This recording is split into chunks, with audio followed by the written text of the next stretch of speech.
Vous vous rappelez le temps où dans votre réalité les mangas étaient trouvables partout? On avait ce qu'on appelait des librairies. Bon, maintenant que les livres sont interdits par le décret galactique, c'est un peu plus compliqué, je vous l'accorde. Mais vous inquiétez pas, grâce à mon équipage et à quelques voix un petit peu détournées, vous serez livré de vos ouvrages en temps et en heure. Et si vous ne savez pas quoi choisir, eh bien mon équipe et moi on vous a concocté une petite émission pour vous aider à choisir le bon manga. Je vous souhaite à tous une bonne écoute. Nous sommes toujours en 2568. Suite à la fuite au travers de la galaxie de Loïc et son équipage à bord du Nozomi, vaisseau voguant au travers de l'espace et du temps, prodiguant nombre d'ouvrages interdits au marché noir, la police galactique s'est alors lancée à la poursuite de ceux-ci. Mais grâce au talent de son équipe, le capitaine trouva un moyen de continuer à produire ses émissions via ondes cryptées. Vous écoutez la dernière émission du podcast Manga mais pas que, de Case en Case.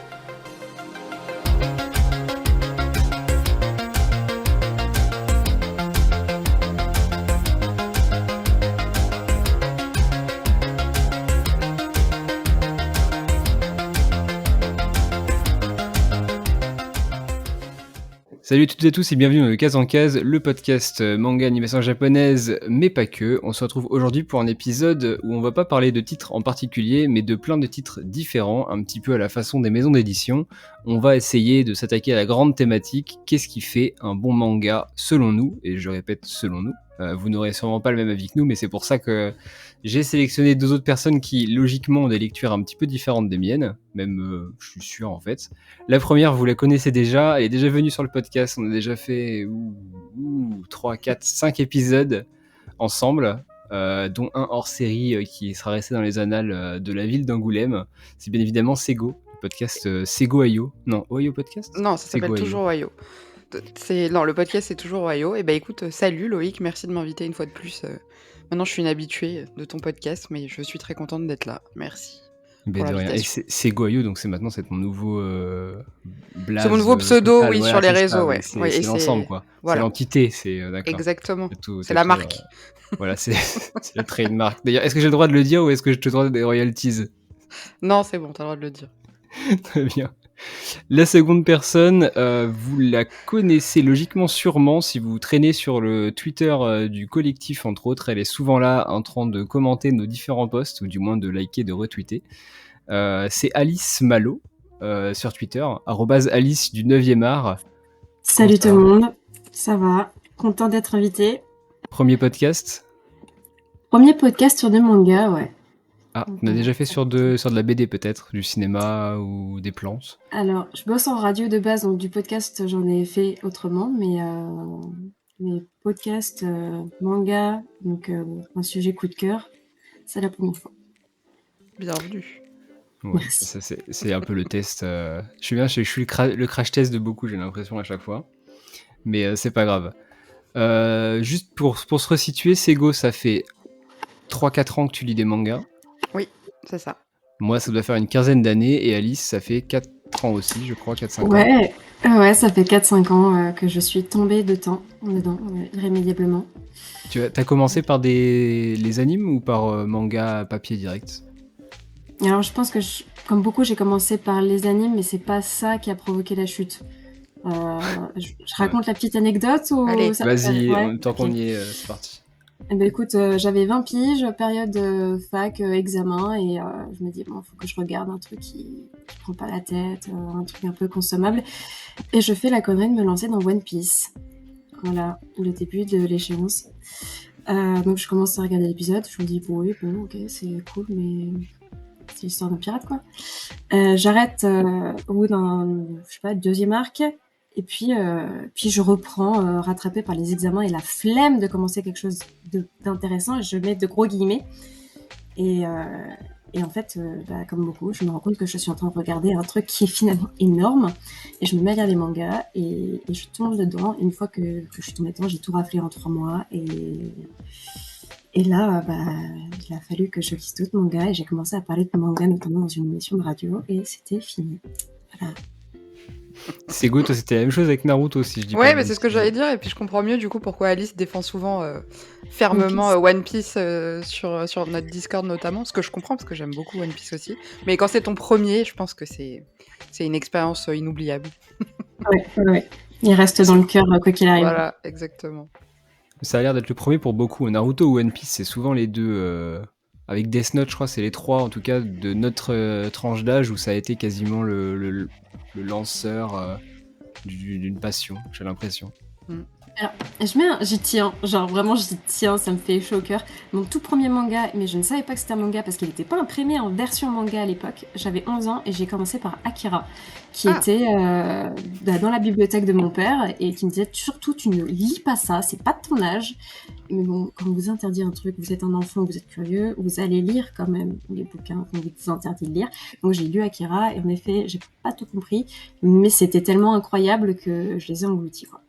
Donc mon premier manga c'est Akira, mais dans sa très vieille édition, sa première, donc pas du tout. Est-ce que c'est la version colorisée un peu en format franco-belge? Ouais, Ils la c'est ressortent celle-là. d'ailleurs, anecdote, Ouais. ils la ressortent actuellement, Glénat. Je sais pas pourquoi d'ailleurs, mais ils le font. C'est collector. Donc pourquoi pas. Mm. On va essayer dans cet épisode de définir un petit peu, selon nous, ce qui va faire un bon manga. Donc il y a plusieurs. J'ai listé pas mal de points, on a pas mal d'exemples, etc. Et en fin d'épisode, on fera un petit point en réseaux sociaux parce que je vous ai demandé à vous, public, tant aimé, de réagir sur Instagram et Twitter et de me proposer votre propre définition de ce que c'est qu'un bon manga. Donc on y reviendra évidemment à la fin. On va commencer avec le premier. Pour vous, est-ce qu'un manga, un bon manga, dépend forcément d'un genre de prépublication? Alors moi j'ai noté donc le shonen, seinen, shoujo, josei. Il y a quoi d'autre? Boys Love, Yuri, Yaoi, hentai et tous les trucs un peu sombres, ou peut-être Gekiga aussi. Je pense qu'on peut peut-être le mettre dedans. Est-ce que pour vous ça dépend, enfin vous avez plus d'appétence avec certains genres? Est-ce que pour vous certains genres sont un peu moins bons que les autres? Alice, pour commencer. Je dirais pas que certains genres sont moins bons que les autres, mais il y a certains genres qui sont forcément connotés. Et t'as parlé de hentai, de BL et de Boys Love et d'Yuri. Écoute, pour moi par exemple, ça ce sont des genres qui ont un objectif particulier qu'on met forcément à part. Moi en tout cas, je mets forcément à part. Ce qui n'empêche pas d'en faire de très très bonnes histoires au demeurant. Mais quand il y a un objectif derrière, forcément il y a quelque chose qui fait qu'ils sont plus difficiles. Enfin, il est plus difficile de faire de bonnes histoires avec l'objectif de plaire ou de susciter une réaction physique. Donc voilà. Donc il y a des BL qui. Alors, je suis lectrice de BL, donc je vais surtout parler de cela. Ça n'empêche pas qu'il y a d'excellents scénarios BL et d'excellentes idées qui font qu'il y a de bonnes histoires. Mais l'objectif n'est pas nécessairement d'écrire de bonnes histoires. Donc ça, ce sont 3 genres en tout cas que je mets à part. Après pour les autres, honnêtement, je pense pas qu'il y ait de limite. Enfin, Ouais, alors sachant que quand je parle de genre, là c'est pour la prépublication. Maintenant, d'usage dans ce podcast, on parle plutôt d'aventure, de romance, de psychologie, de thriller, de science-fiction, etc. Plus que shonen, seinen, shoujo, etc. Parce que en France, c'est pas... Enfin, nous, on prépublie pas dans des magazines, donc finalement, se dire, bah ça c'est un shonen, seinen, shoujo, c'est une indication, j'ai l'impression, pour les parents, plus que pour nous en tant que lecteurs, de la qualité d'un titre. Sego, t'en penses quoi? Moi, pour le coup, je pense que dans chaque genre, il y a des pépites et que c'est vraiment pas pour le coup le genre qui fait la qualité, parce que moi j'ai lu un peu, alors pas de tout, parce que j'ai encore des choses à découvrir, mais j'ai eu des gros coups de cœur dans chacune de ces catégories, donc je pense que pour le coup, vraiment, moi, ça n'a aucune forme d'importance, du moins pour moi, dans ma lecture. Après, c'est sûr que, comme disait Alice juste avant, forcément, tu as des catégories qui vont être plus connotées. Typiquement, du shonen, tu t'attends pas à trouver des histoires d'amour incroyables dedans, quoi. Par exemple, et c'est d'ailleurs ce que tu reproches, toi, Loïc, souvent à ce genre. Mais ça n'empêche pas qu'il y a des shonen qui sont extras sans avoir cette partie-là. Et donc, pour moi, en tout cas, le genre n'a aucune influence sur la qualité du manga. Enfin, de mon appréciation, du moins. Qui est 2 choses différentes. Tu parles de shonen d'aventure, du coup? Non, de combat, non, de etc., tout. Ouais, oui. Après, de tous les autres genres, je trouve que, pour le coup, moi, je vais ouvrir le manga en me disant, je lis un manga, je vais pas me dire, tiens, je lis un seinen, tu vois. Et je vais apprécier l'histoire de cette manière-là. Est-ce que j'ai aimé ou pas? Mais je vais pas me dire, ah bah tiens, c'est sûr que j'aimerais pas parce que c'est du shoujo ou je ne sais quoi. C'est vraiment je m'en fous. Enfin, complètement. Mais en Voilà. magasin, tu te dis pas, tiens, Non. aujourd'hui, j'ai envie de découvrir une nouvelle série, je vais plutôt aller vers. Moi, Pas je du sais tout. que j'ai tendance à aller dans. Alors, dans ma librairie, il y a une espèce de coin enfermé, alors c'est limite derrière un rideau et tout, où il y a tous les bouquins, les arts Chelou. noirs, IMHO et les grands formats type Akira, Blame, etc. Je sais que j'ai tendance à aller là-bas, moi, dès que j'arrive à la librairie pour voir ce qui vient de sortir et ce qui m'intéresse. Donc, c'est dans le cas présent, c'est pas vraiment du seinen, enfin, on sait jamais trop ce que c'est ces mangas-là.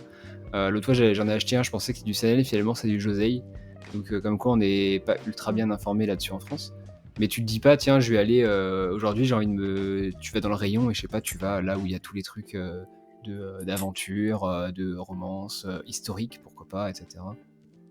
Mais quand tu dis que c'est une indication pour les parents en France, c'est exactement ça. C'est pas du tout Enfin, ce sont des termes qui sont complètement biaisés par rapport au genre de base qu'on t'a dû l'expliquer dans nombre de podcasts avant celui-ci, mais justement le fait que ce soit d'abord des termes qui sont rapportés à des magazines de publication et ensuite redéfinis en France, c'est complètement biaisé. Donc, quand on parle de bon manga, est-ce que c'est important de parler des genres qui sont de fait pas les mêmes en France et au Japon? Moi, je me pose la question. Je pense que la réponse, c'est non. Mais je trouve que, et il me semble que j'en avais parlé dans un épisode avec de Y a-t-il un pilote dans le manga.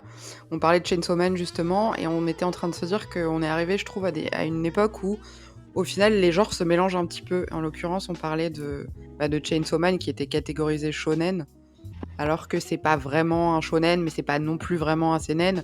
Et je trouve qu'il y a pas mal d'œuvres qui se classent un peu dans un entre-deux. Et du coup, je trouve que c'est difficile de dire, bah tiens, c'est ça. C'est ce truc-là, et ça sort pas de ces cases-là. Et c'est en ça, je trouve que ça évolue un petit peu, et que du coup, c'est difficile de se dire, on fait un focus sur un genre en particulier, alors qu'en fait, pas du tout. Et puis il y a autant des mangas qui vont passer d'un genre à un autre.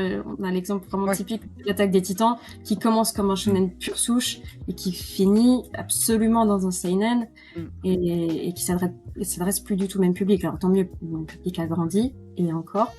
Les jeunes lecteurs se penchent aussi dessus comme si c'était toujours un shonen de A à Z, donc pour des jeunes lecteurs, mais en fait pas du tout. Donc rien que cette évolution là, en fait, entre dans une seule et même histoire entre deux genres, et ça prouve un peu, ça répond un peu à ta question.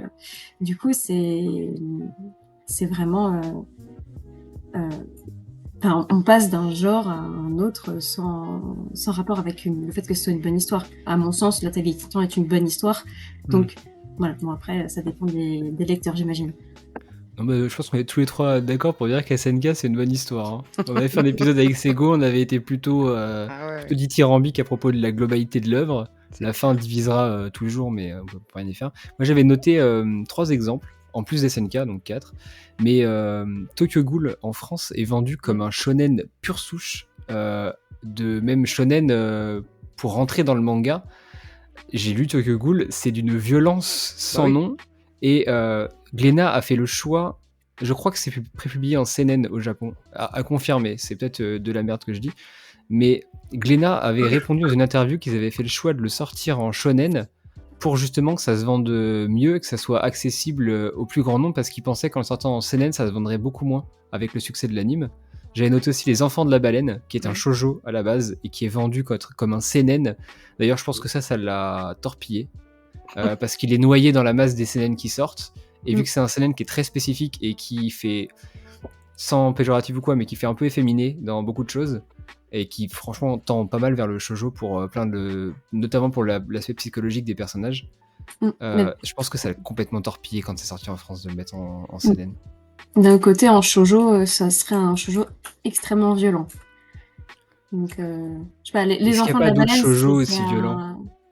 Banana Fish, qui est aussi vendu en France comme un seinen. Je l'avais noté, ouais. C'est un shoujo, Banana Fish ? Ouais. Ah, ça je savais pas. Et Junji Ito, c'est un shoujo / josei, et c'est vendu... Alors, c'est vendu dans la collection de Junji Ito, donc ils ne mettent pas le nom seinen, mais dans la communication et la façon dont c'est amené, on a notamment de côté Delcourt, on a l'impression que c'est du seinen, alors que c'est prépublié, la plupart dans des magazines pour femmes au Japon. Ouais, mais alors spécifiquement dans les magazines, il me semble, mais pareil, il y a sans doute des spécialistes, plus spécialistes que moi sur le sujet, des magazines spécialisés dans le manga shoujo horreur. Donc il y a vraiment un genre à part entière au Quelle Japon idée. là-dessus. Je Je trouve ça cohérent. sais que le manga d'horreur est à, je pense, 70-80%, c'est du shoujo et du josei. Hein. Il y a Oui, très oui. très peu de mangas d'horreur hors thriller et compagnie, mais de l'horreur pure, en tout cas, c'est publié comme étant de l'horreur. Enfin, c'est publié comme étant quelque chose pour femmes, en tout cas au Japon. C'est Je crois qu'il y a la 5ème de couvre qui a fait une émission sur l'horreur dans le manga. Ils expliquent un peu mieux. Moi, je lis pas spécialement d'horreur, donc forcément. Ça non plus. m'intéresse pas plus que ça, mais en tout cas, voilà, il y a beaucoup de mangas qui font la bascule entre différents genres pour vendre ou non, pour indiquer aux parents aussi ou non, je pense par rapport à la violence notamment, ce qu'il y a dedans. Donc, Les Junji Ito, c'est pas excessivement violent. C'est plus... Pour moi, les Junji Ito, je vais peut-être dire un truc énorme pour les fans complètement inadmissible, mais pour moi, les Junji Ito, c'est vraiment un genre... c'est plus du fantastique au sens mot passant que de l'horreur au sens film d'horreur. C'est plus digeste que de l'horrifique. Par exemple, c'est pas Hideout ou les mangas de ce genre qui sont vraiment beaucoup terrifiants, qui jouent sur la terreur. Donc, bon. Dans le doute, je lirai pas. Maupassant, Non, tu en peux vrai, en lire. ils sont bien. Oui, Les oui. Junji Ito sont incroyables. J'en doute pas. Je vous crois tous sur parole. Non, c'est pas mal. Maintenant, je trouve qu'il est très inégal dans ses œuvres, mais c'est pas le. Voilà, je veux C'est dire, il y en vrai. a qui sont achetés, il y en a qui sont incroyables. Après, il est très prolifique, c'est peut-être aussi pour ça. C'est que pour un auteur qui sort autant de choses aussi régulièrement, c'est dur d'être constant dans. Bon, on y reviendra plus tard sur la partie auteur. On a fini donc, je pense, pour cette partie-là, donc du genre entre guillemets. On va parler maintenant développement. C'est un point qui, je pense, va être très intéressant parce qu'on entend souvent, que ce soit sur les réseaux, les podcasts, les vidéos, etc., qu'une bonne histoire est une histoire qui a un grand développement, un world building de fou. Là, je m'adresse aux fans de One Piece, qui ont des personnages, qui ont des évolutions. Voilà, donc oui, on parlait de développement, de world building, d'évolution de personnages, d'importance des flashbacks, du background, etc., etc. C'est un mot qui revient excessivement souvent quand on parle de manga. Vous pensez quoi donc de cette question du développement sur l'intégralité d'une œuvre ? C'est go. C'est une bonne question. Je pense que oui, c'est quand même important parce que si tu pars d'un point A et tu restes au point A pendant toute l'histoire, au bout d'un moment, tu te fais chier. Après, Ça fait tirer gueule. est-ce qu'il y a besoin de milliards de rebondissements? Je sais pas, mais qu'il y ait au moins un objectif, même minime dans l'histoire, quoi. Qu'on avance quand même un petit peu. Et encore, je dis ça, mais finalement, quand tu lis des mangas slice of life, parfois ça raconte juste la vie lambda de certaines personnes. Il se passe pas forcément quelque chose d'exceptionnel. Donc, je sais pas. C'est une bonne question pour le coup. T'en penses quoi, Alice? Moi, je suis beaucoup plus catégorique. Ah, bah Parce très bien. que, ouais, pour moi, une histoire, c'est forcément un point A, un point B. Il y a forcément un objectif. Même s'il se passe pas grand-chose, il y a forcément une évolution de personnage. Et je prends l'exemple de Barakamon, par exemple. On a un objectif clair dès le départ, c'est que le mec, il faut qu'il apprenne à être respectueux, en fait, et être beaucoup plus humble par rapport à ce qu'il est capable de faire. Et en fait, il se passe rien, quasiment, pendant 18 tomes. Et pourtant, au final, tu te rends compte qu'il a évolué, mais tu l'as pas vu évoluer. Et en fait, pour moi, une histoire, ça ne peut être que ça, mais que ce soit dans le manga, que ce soit dans le roman, le film, le cinéma, les séries, c'est tout. Une histoire, c'est catégoriquement l'évolution d'un personnage ou la démonstration d'un point de vue, de plusieurs points de vue, et les personnages sont des véhicules qui permettent de transmettre des idées. Donc, pour moi, il n'y a pas de... on ne peut pas faire autrement. Et en effet, une histoire qui est mal construite ou mal rythmée, ou... Et j'évoquais un peu pseudo punchline, un peu vague, quand tu parlais tout à l'heure, Sego, à Fairy Tail. Pour moi, Fairy Tail, c'est exactement l'exemple d'une histoire qui aurait pu être bonne et qui est finalement mauvaise parce qu'elle est mal gérée. Voilà. Ok. Je viens de perdre une partie de ma communauté qui est fan de Fairy Tail. Non mais t'inquiète, ils vont me détester moi, ils vont pas te détester toi. Non, mais pour Fairy Tail, de toute façon, l'auteur a très clairement dit en interview qu'il avait bossé sans rien prévoir. Il faisait ses chapitres au compte-gouttes sans savoir ce qu'il allait faire dans celui d'après. Mais c'est un problème. Même lui, il a assumé C'est un qu'il a fait de problème. la merde là-dessus. Donc, Mm. bon. Et toi, t'en penses quoi? T'as pas répondu du coup, Loïc? Ouais, t'as pas Moi, répondu à j'ai cette une question. question. Est-ce que vous avez lu Yotsuba ou Escale à Yokohama? Alors, j'ai commencé ce qu'elle a Yokohama. Est-ce que Donc, tu, du coup, pour rebondir sur ce que tu as dit, tu arrives à déceler une histoire dans Escale à Yokohama? Ouais, je pense que... Alors, peut-être que je me trompe, parce que j'ai lu les 2 premiers tomes. Donc, clairement, peut-être Ça, que je me c'est trompe. très représentatif de l'ensemble de la série. Ouais. Pour moi, Escale à Yokohama, le truc, l'objectif du personnage, c'est que si elle vit indépendamment de son maître, elle a quand même le souvenir de son maître, elle est quand même très très rattachée à lui ou elle, et en fait, elle est toujours dans l'attente de son retour.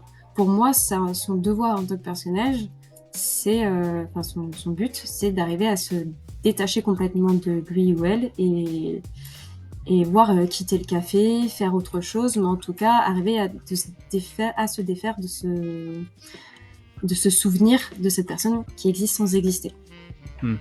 Ok. Yotsuba, Moi, Loïc, c'est la petite fille que t'aimes trop là. Yotsuba, Petite, c'est oui. avant tout l'amour, c'est avant tout. Pour moi, c'est les cheveux verts, mais Exactement. Mais Bah elle non, a mais l'air très Yotsuba, mignonne. techniquement, il y a un but en tant que tel, c'est qu'elle découvre la vie, donc il faut qu'elle grandisse, qu'elle mature, etc. Donc si on veut vraiment rentrer sur ce jeu, trouver une histoire sur Yotsuba, on peut aussi. Moi, je sais pas. Franchement, pour le coup de développement, moi, je vois vraiment ça comme une obligation de faire évoluer X ou Y personnage.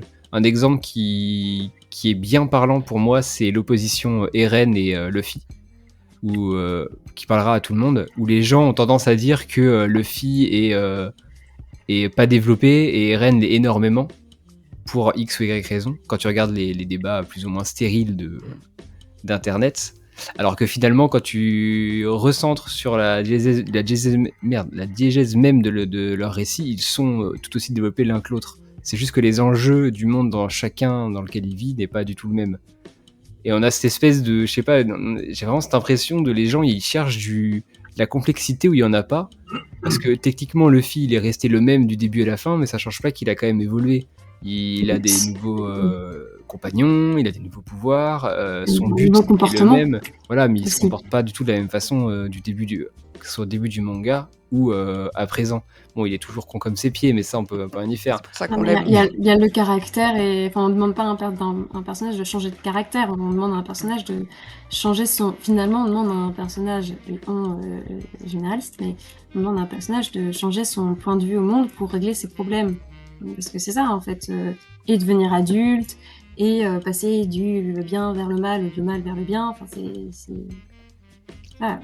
Eren n'est absolument pas comparable, c'est le synonyme de Anakin Skywalker, donc bon. C'est vrai qu'il C'est-à-dire a les les cheveux trames longs aussi. scénaristiques ne sont pas du tout les mêmes. Pour moi, c'est surréaliste de comparer deux personnages qui ont pas les mêmes objectifs et pas le même univers. Et... Voilà. C'est Ouais. pas les mêmes Ah ouais, je vaisseaux suis pour les d'accord avec mêmes ça. objectifs de l'auteur. Donc, bon, c'est Un difficile à personnage que comparer, je trouve. j'avais énormément aimé, moi, de ce point de vue-là, c'était Thorfinn de Vinland Saga. C'est très... alors, c'est dans l'extrême à chaque fois, chacune des phases est très... c'est poussé vraiment, quand il est dans la partie vengeance, il est vraiment... il pense à rien d'autre. Quand il est dans la partie rédemption, c'est pareil. Et ce qu'il y a actuellement, pour ne pas rentrer dans les détails du spoiler, c'est aussi autre chose qui est, encore une fois, dans l'extrême. Et je trouve que c'est une bonne représentation de, globalement, ce qu'un personnage qui doit évoluer quand tu prends les extrêmes à chaque fois, sans forcément rentrer dans le truc un peu flou de est-ce qu'il a vraiment évolué, etc. C'est un très bon personnage pour ça, je trouve. Hâte de voir comment ça va se terminer. Mais Ouais. voilà. Donc, ouais, pour Ça le me fait développement. penser à... Si je peux me Ouais, vas-y. permettre. Ça me fait penser à... Je pense que c'est la raison... Thorfinn, c'est un super bon exemple. Je pense que c'est la raison pour laquelle la série...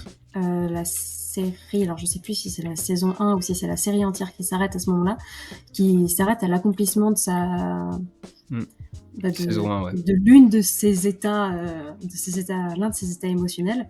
En fait, elle aurait pu s'arrêter là tout court. Et elle y aurait pu ne jamais avoir de suite. Elle fonctionne quand même en tant que bonne histoire. Et ça, je trouve ça assez fort d'arriver à faire ça avec un seul personnage. T'as compris, Sego, il faut que tu lises Vinland Saga. Mhm. C'est d'utilité Vinland Saga. publique. Non, c'est vraiment bien. Comme à peu près 75 000 autres mangas que je suis censée lire aussi, mais Ouais, après que t'auras lu Kingdom, tout ça, Vinland Saga. Mais d'abord, évidemment. on en parlera plus tard de Kingdom. J'ai une petite partie exprès pour ça. Ah, en plus. Moi, je vais juste, Tu sais que tu vas être tout seul, hein, parce que j'ai pas les Kingdom non plus. Moi, j'ai lu les 8 premiers. Aïe, aïe. Mais t'as vu, t'as les 10 premiers et les 2 autres, là. Bah, laisse-moi, je fais ce que je veux. Je vais juste rajouter que moi j'aime bien quand il y a les récits, et moi j'appelle ça des récits à univers, pour rester sur la partie développement. J'aime bien quand on a l'impression que le monde a existé avant que l'histoire arrive, existe pendant et continuera d'exister après. Le meilleur exemple, on va pas citer One Piece parce que c'est un très bon exemple, mais le meilleur exemple c'est Gunham, pour rentrer dans le truc un peu plus sénène.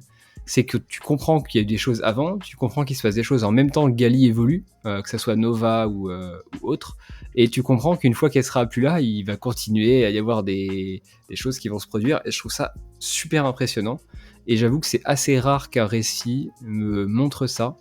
Un autre récit qu'il a très bien fait, c'était Full Metal, où on comprenait très bien tout ce qui s'était passé avant, tout ce qui se passait pendant, parce qu'en plus d'Edward et Alphonse, il se passe beaucoup de choses en arrière-plan, mais on a la visu de ce qui se passe, et on sait qu'il se passera des choses encore après. Enfin, l'alchimie existe toujours, etc. Et je vais pas non plus spoiler la fin, mais il y a des possibilités que le monde continue d'évoluer.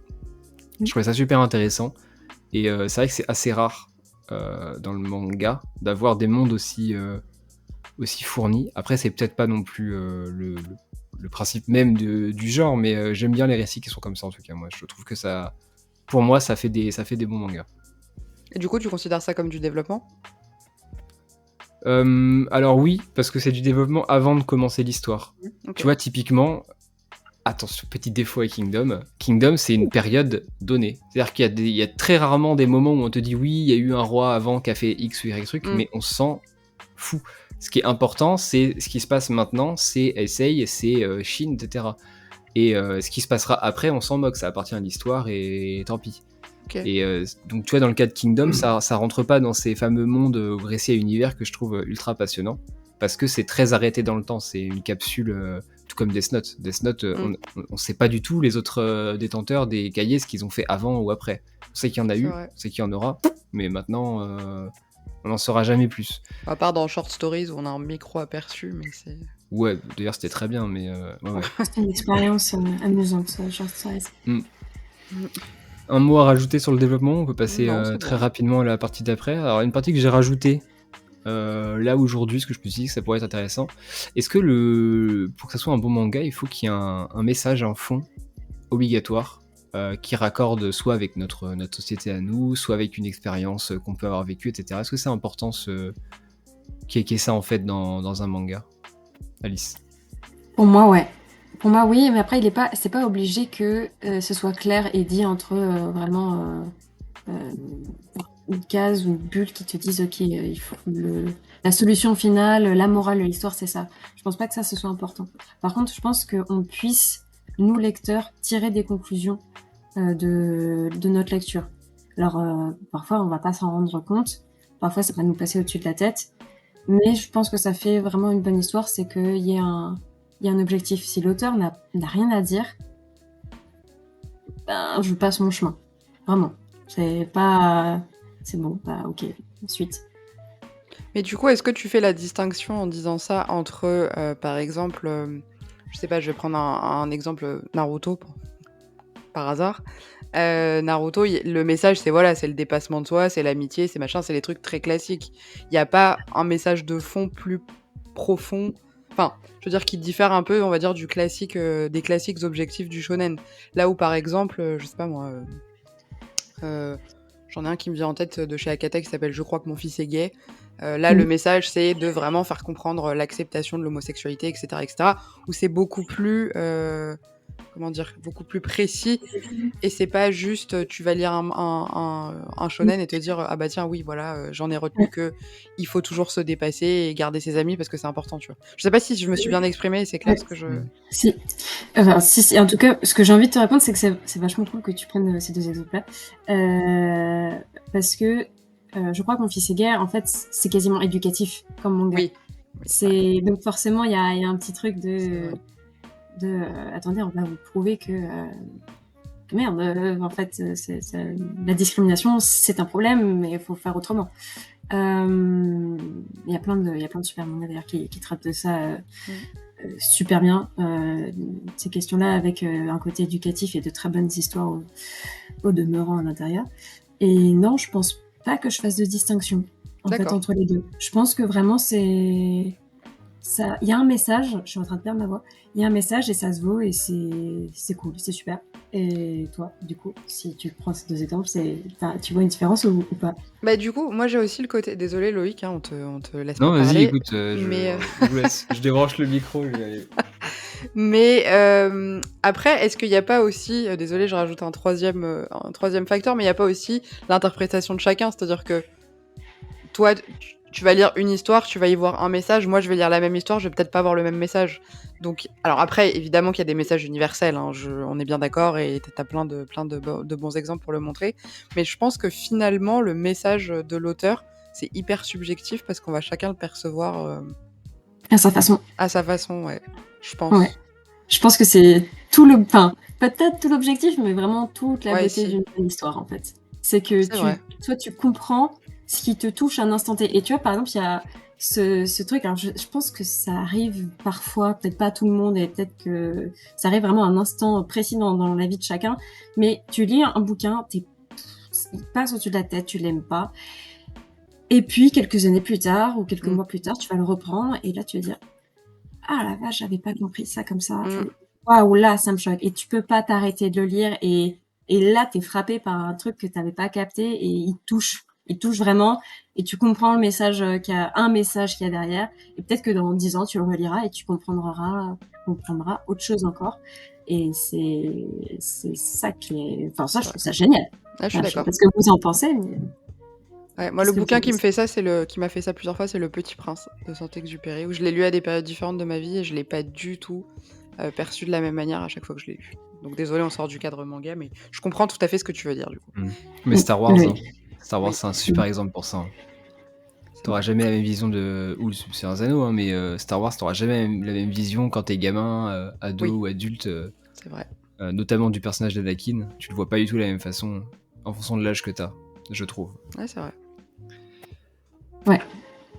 Moi, j'ai pas forcément d'exemple. J'avais noté Le Monde selon Setchan et Pink, qui m'avaient bien marqué en termes de fond intéressant Moi, j'ai lu récemment. aucun des deux, donc Mais pour revenir à Naruto, je pense qu'il y a il y a encore plus de messages que juste le dépassement de oui, soi et les trucs bien des sûr. shonen, mais rien que le premier chapitre avec le fait qu'il soit seul, etc., l'acceptation des autres, s'accepter soi-même aussi parce qu'il fait le pitre pour être mis en avant, etc. Il y a beaucoup de messages dans Naruto.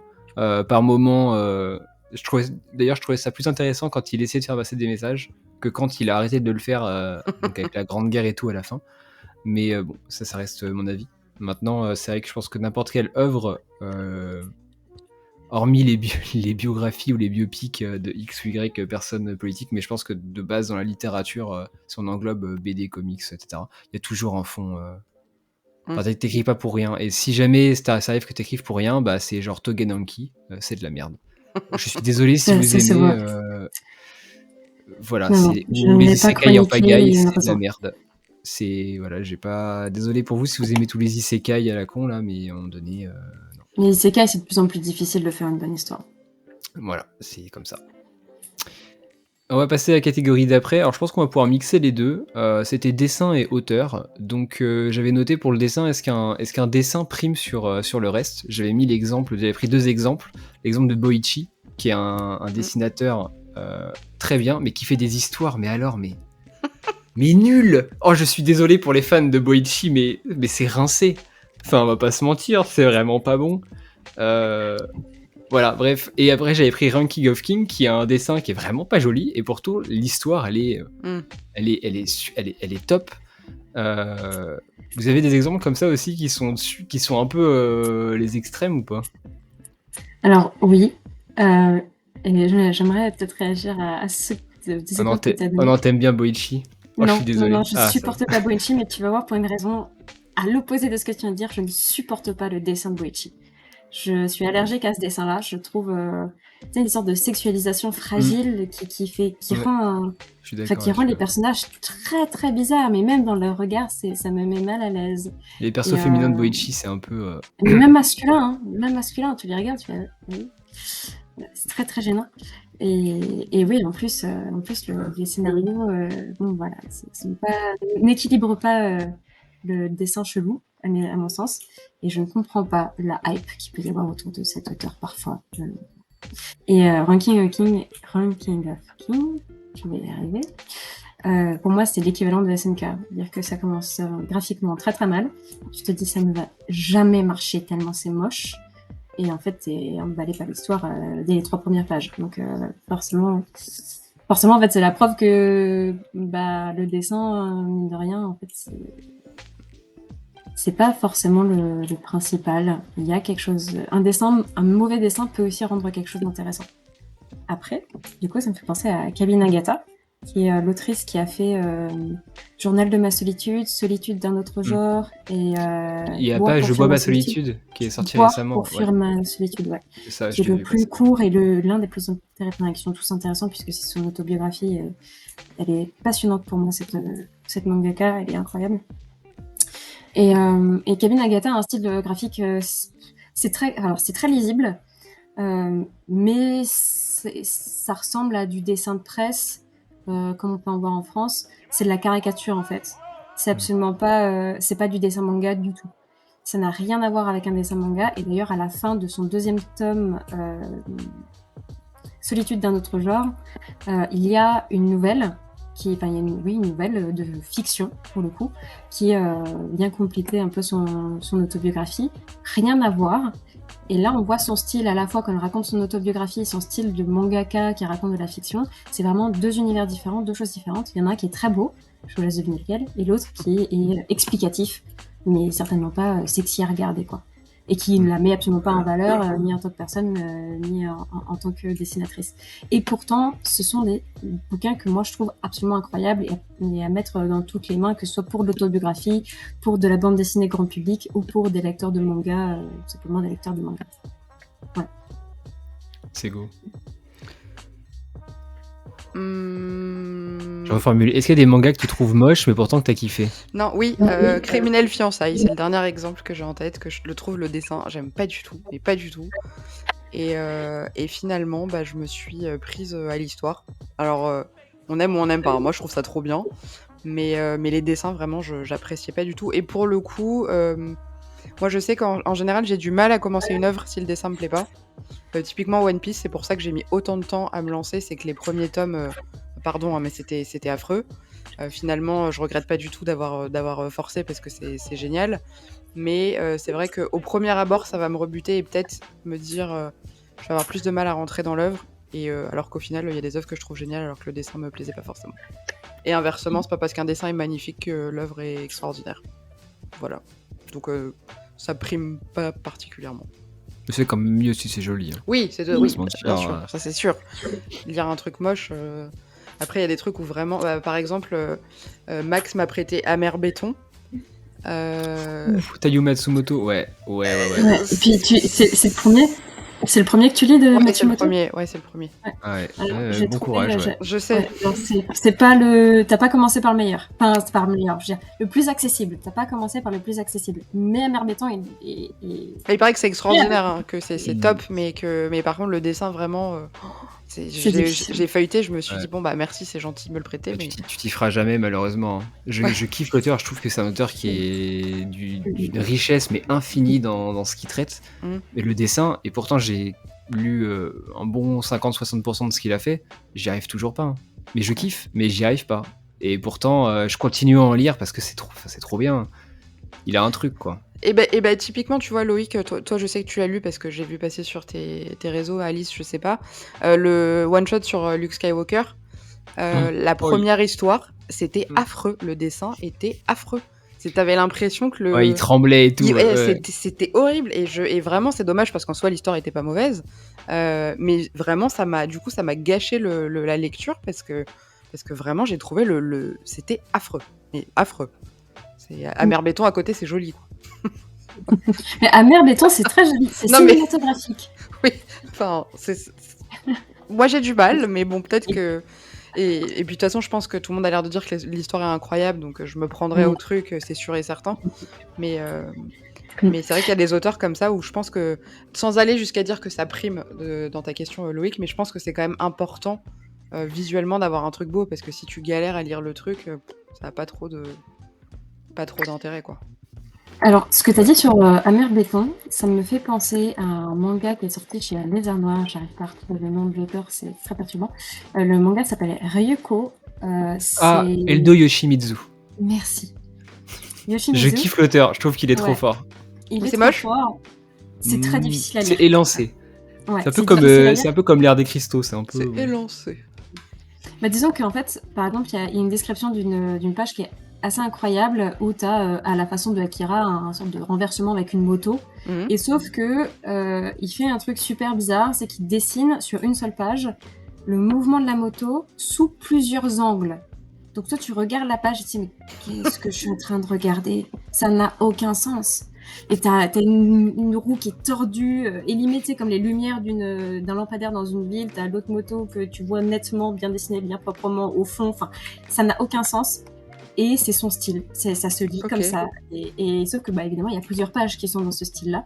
Et l'histoire est intéressante, super intéressante. Pour le coup, pour moi, c'est un très bon auteur. Mais ouais, pour lire, il faut s'accrocher, quoi. Ok. Bah voilà, on a la On va réponse à la passer du question. coup, on peut hop, rebondir sur, parce qu'on parle d'auteur, sur la suite. Est-ce que tous les mangas d'un même auteur sont nécessairement bons? Et je vais commencer, et je vais dire non. J'ai beau être un fan aveugle de Tsutomu Nie, le dernier, là, Apo Sims, je pense qu'il a fumé quelque chose de très très bon. On va pas se mentir. C'était C'est pas que c'était nul, mais on va dire qu'il y avait un trait par page, et enfin, c'est très planant, quoi. Tu lis le truc, t'es en mode, ouais, t'es avec lui, quoi. T'es dans son trip, et voilà. Et ouais, il y a Tu des sors, auteurs, tu ça as me un bon mal de crâne. Voilà, c'est ça. C'est pareil, Inio Asano, la plupart de ses œuvres, je trouve ça vraiment très très bien. Il y en a que moi j'ai pas beaucoup aimé et qui pourtant sont ultra réputés. Je pense à Demain le lever du jour, je crois, que j'ai trouvé très moyen. Et pourtant, quand je lis les avis, les gens ont plutôt trouvé ça assez exceptionnel. Donc je sais que moi ça m'a pas touché, voilà, tant mieux. Mais il y a plein d'auteurs comme ça en fait que je kiffe et où j'ai tout chez moi, mais je cautionne pas spécialement. Enfin, je suis pas fan de tout ce qu'ils font, mais pour le côté, je garde tout ce qu'il y a de l'auteur. J'ai quoi. Vous avez ça aussi? Ouais. Je pensais exactement à Asano avant que tu l'évoques, avec, je crois que c'est le chant de l'arc-en-ciel qui a été traduit par Jigahara Holographe. Ouais. Alors, tous les Asano sont, tous les aspects, la majorité des Asano sont exceptionnels. Compliqué à lire, déjà de base, tu sais à quoi tu t'attaques quand tu lis un Asano, tu vas pas sortir de bonne humeur. Mais Holographe, pour le coup, c'est le manga, tu le lis, tu sors, tu t'as rien compris. Et c'est assez exceptionnel comment, en tout cas sur les réseaux sociaux, tout le monde s'accorde là-dessus. J'ai vu très peu de commentaires qui disent « Oh, moi j'ai adoré, j'ai tout compris du premier coup ». Non, dans la plupart des commentaires, c'est « Attendez, je le pose, puis je vais le recommencer parce que là, j'ai rien capté ». Et en plus, bon, c'est un manga qui est gênant, donc voilà, c'est difficile à encaisser du premier coup. Et ouais, il est dur à lire. Il est incompréhensible. Donc franchement, s'il y a quelqu'un qui l'a compris, je demande son témoignage, sa chronique, voilà, qu'il fasse un papier dessus, parce que là, que quelqu'un l'explique. C'est go. Est-ce que tu as des œuvres comme ça? Est-ce que tu as aimé, Obata, est-ce que tu as voyons, aimé Samurai 8? Est-ce que tu as aimé Samurai 8 de Masashi Kishimoto? Non, malheureusement, pas trop. Et Obata, pareil, hein, Obata, mon grand auteur, enfin dessinateur préféré. Tout n'est pas excellent. Alors il y avait Death Note qui est au top, et après le reste c'est un peu moins bon, quoi. Et Bakuman qui est très bon aussi. Mais Platinum End c'était moins bon. All You Need Is Kill c'était pas mal, j'ai bien aimé. Là il y en avait un qui était sur Mangaio que je voulais lire, mais je m'y suis prise trop tard. C'était School Judgment, je l'ai pas lu. qui avait l'air pas mal, mais je trouve que c'est pas toujours aussi bon. Donc non, tout n'est pas toujours bon. Je pense qu'on est unanime Bah, là, sur la question du coup. ouais, et récemment, juste pour rebondir là-dessus, moi j'aime beaucoup Kenji Tsuruta, les Manon, etc. Et là, il y a la pomme prisonnière qui est sortie. Et, Manon. Ah oui. et Manon. Ou je dis Manon. Manon, je suis français. Écoute, Manon. moi je viens de, Ouais, je mais viens de la Manon, c'est campagne. l'inverse de No Name, je sais pas. Enfin bon, bref. On est en France ici ou on n'est pas en France? Non mais. C'est un argument non valide. Et Manon. Et là, la pomme prisonnière, j'ai vu que la plupart des gens avaient trouvé ça pas ouf. Moi j'ai trouvé ça super. Ça m'a Mais donné peut-être envie parce pour que sa petite vidéo dessus là, ça avait l'air bien je trouve. peut-être parce que j'attendais rien du truc et puis je m'étais dit je vais retrouver des meufs à poil qui font rien et je vais kiffer et c'est ce que j'ai eu donc finalement enfin que demande le peuple quoi, je sais pas. Faut pas s'attendre à voir autre chose que des meufs à poil qui font rien. Très bien, on prend note. Bah c'est Tsuruta, enfin il a toujours fait ça je veux dire l'île Il a errante toujours c'est fait une ça. meuf à poil sur un avion et puis et Manon c'est une meuf pas trop à poil mais qui est à poil en termes de sentiments et souvenirs un et petit peu à poil quand même. erre et elle fume. Voilà, fin. Moi, c'est bon, je vous ai résumé Manon, c'est un chef-d'œuvre. C'est un chef-d'œuvre. Le pire, c'est que tu dis ça, tout est vrai, c'est un chef-d'œuvre. Non, mais moi, je suis fan, je trouve que c'est exceptionnel, mais c'est à pitcher. Enfin, c'est une meuf à poil qui fume sur un bateau et puis c'est trop bien. J'essaie de trouver une île qui se déplace aussi, accessoirement. Voilà, c'est. Bref, tout ça pour dire que donc pour les auteurs, on est d'accord pour dire que tout n'est pas spécialement bon. On va parler maintenant du prix et de l'édition. Je vais en profiter pour faire le petit truc réseaux sociaux tout de suite pour le prix et l'édition. Je vous ai posé la question sur les RS. Est-ce que vous pensiez que du coup, accordiez-vous de l'importance au prix et à l'édition? Et vous êtes en extrême majorité, là vu de nez, je dirais un bon 80%, avoir dit que vous accordiez de l'importance que vous achetez un manga, donc au prix et à l'édition. C'est-à-dire que vous, dans ma communauté, c'est les gens qui me suivent sur les réseaux, vous êtes plutôt de la team, si l'édition est belle et si si c'est mis en avant ou quoi, je vais avoir plutôt tendance à acheter, ou alors si le manga est pas cher, je pense au Noévé XS, je vais m'y intéresser. On est plus là-dessus, et il y a quand même une petite partie de personnes qui sont, dans mon cas, qui ont mis aucun des deux. Moi je préfère juste lire le livre et le contenu, donc acheter ce qu'il y a dedans. Est-ce que vous êtes pareil toutes les deux? Ou est-ce que vous êtes team je préfère quand c'est pas cher, je préfère quand c'est les Junjito cartonnés de chez Mangetsu avec une super belle édition à prix d'or? Est-ce que qu'est-ce que vous en pensez en fait de cette course un peu au prix et à la qualité d'édition? Je laisse commencer. Moi? Ok. Ouais. Moi, je suis prête. Toi, tu t'en moques. Toi, tu prends tes tomes 1, tes tomes 2, tes machins, oui, tu déjà, rentres chez toi et puis. Exactement. Et puis je me dis, de toute façon, quand c'est une belle édition, aucun problème à mettre le prix. Ça, vraiment, ça me dérange pas. Et pour le coup, moi, je chipote vraiment pas sur les prix, les qualités, les machins. Honnêtement, je dois avouer que je suis pas très pointilleuse là-dessus. C'est-à-dire que, par exemple, l'édition Naruto qui a fait la Perfect, là, l'édition Okage qui a fait scandale parce que papier trop fin, trop transparent, etc. etc. Moi j'étais trop contente d'avoir un Naruto grand format, donc après je peux comprendre que les gens aient pas envie de mettre le prix si pour le coup les pages sont un peu transparentes, etc. Mais c'est vrai que personnellement, moi j'avoue que je regarde pas trop le prix quand j'achète un manga et que je le trouve bien et que le contenu est bon, voilà. Est-ce que Adabana aurait pu sortir en petit format? Là, j'y pense que je vais aller chercher le tome 3 et c'est que 3 tomes et c'est en grand. Ça aurait été, je trouve que ça aurait été gâché en petit format. Parce qu'il y a quand même des. Tu verras dans le tome 3, il y a certaines. Même les deux premiers. Ouais, moi je trouve que le dessin est magnifique.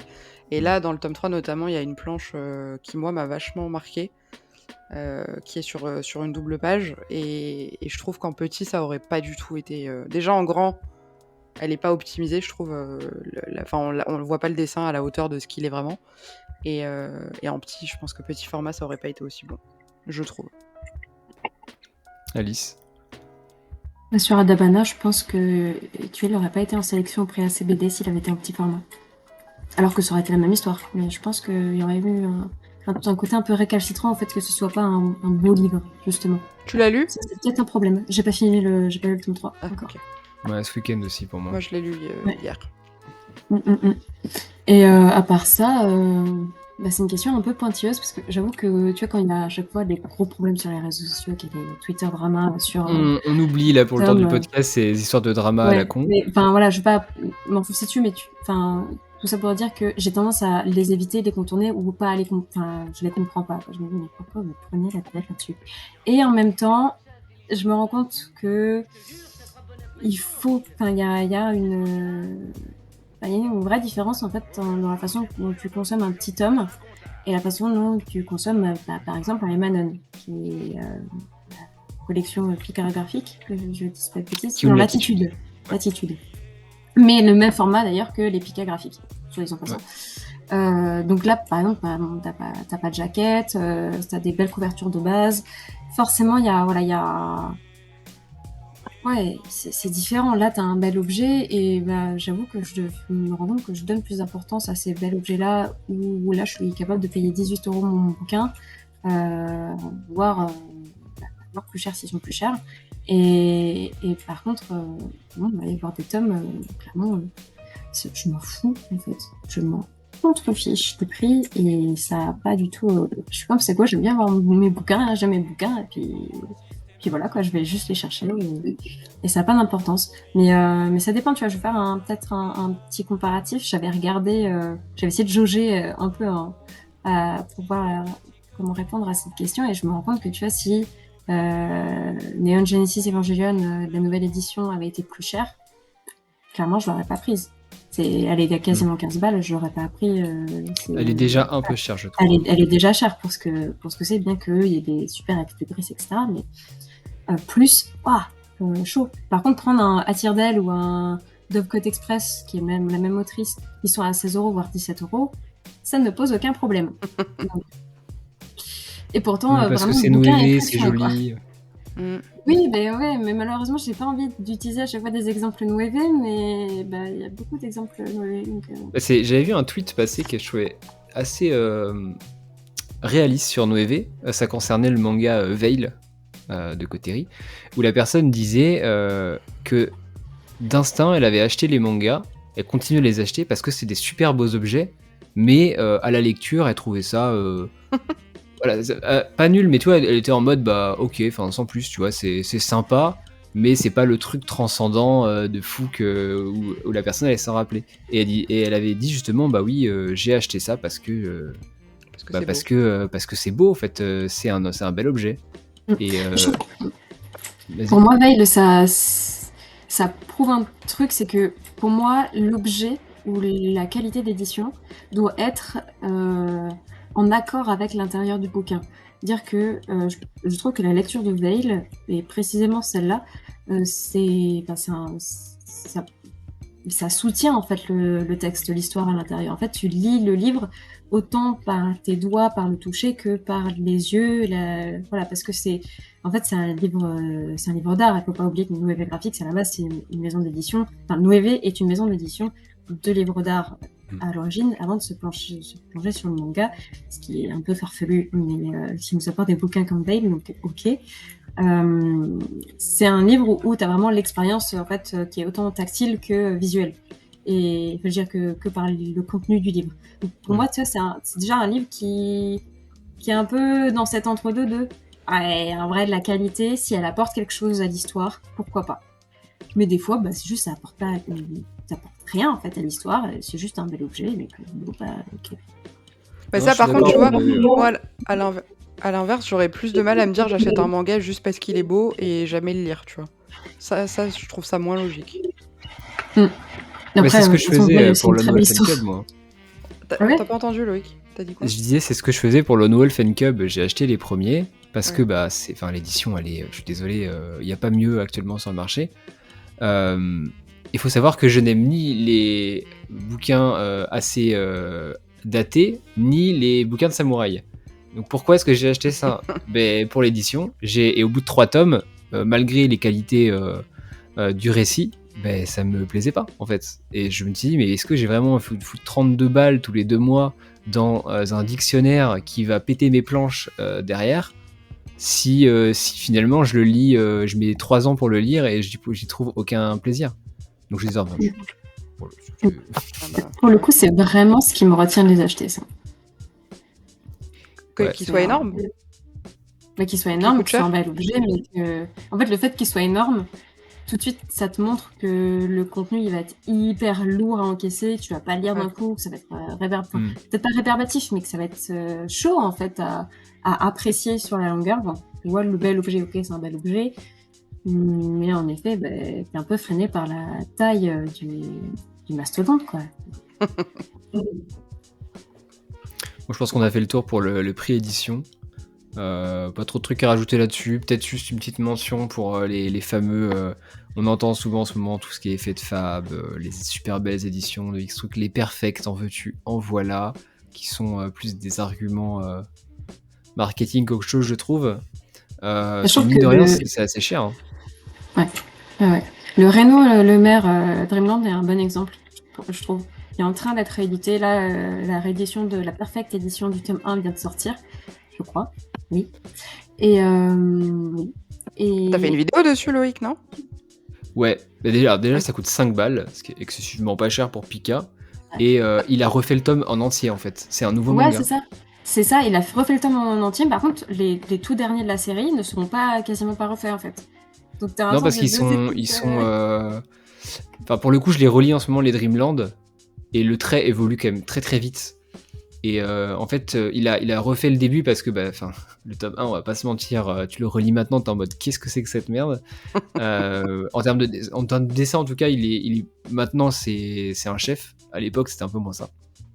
Et je trouve que c'est pas con de faire ça. Après, avoir sur la durée, comparaison aussi entre deux tomes. Est-ce qu'ils vont garder cette idée de 5 balles par tome?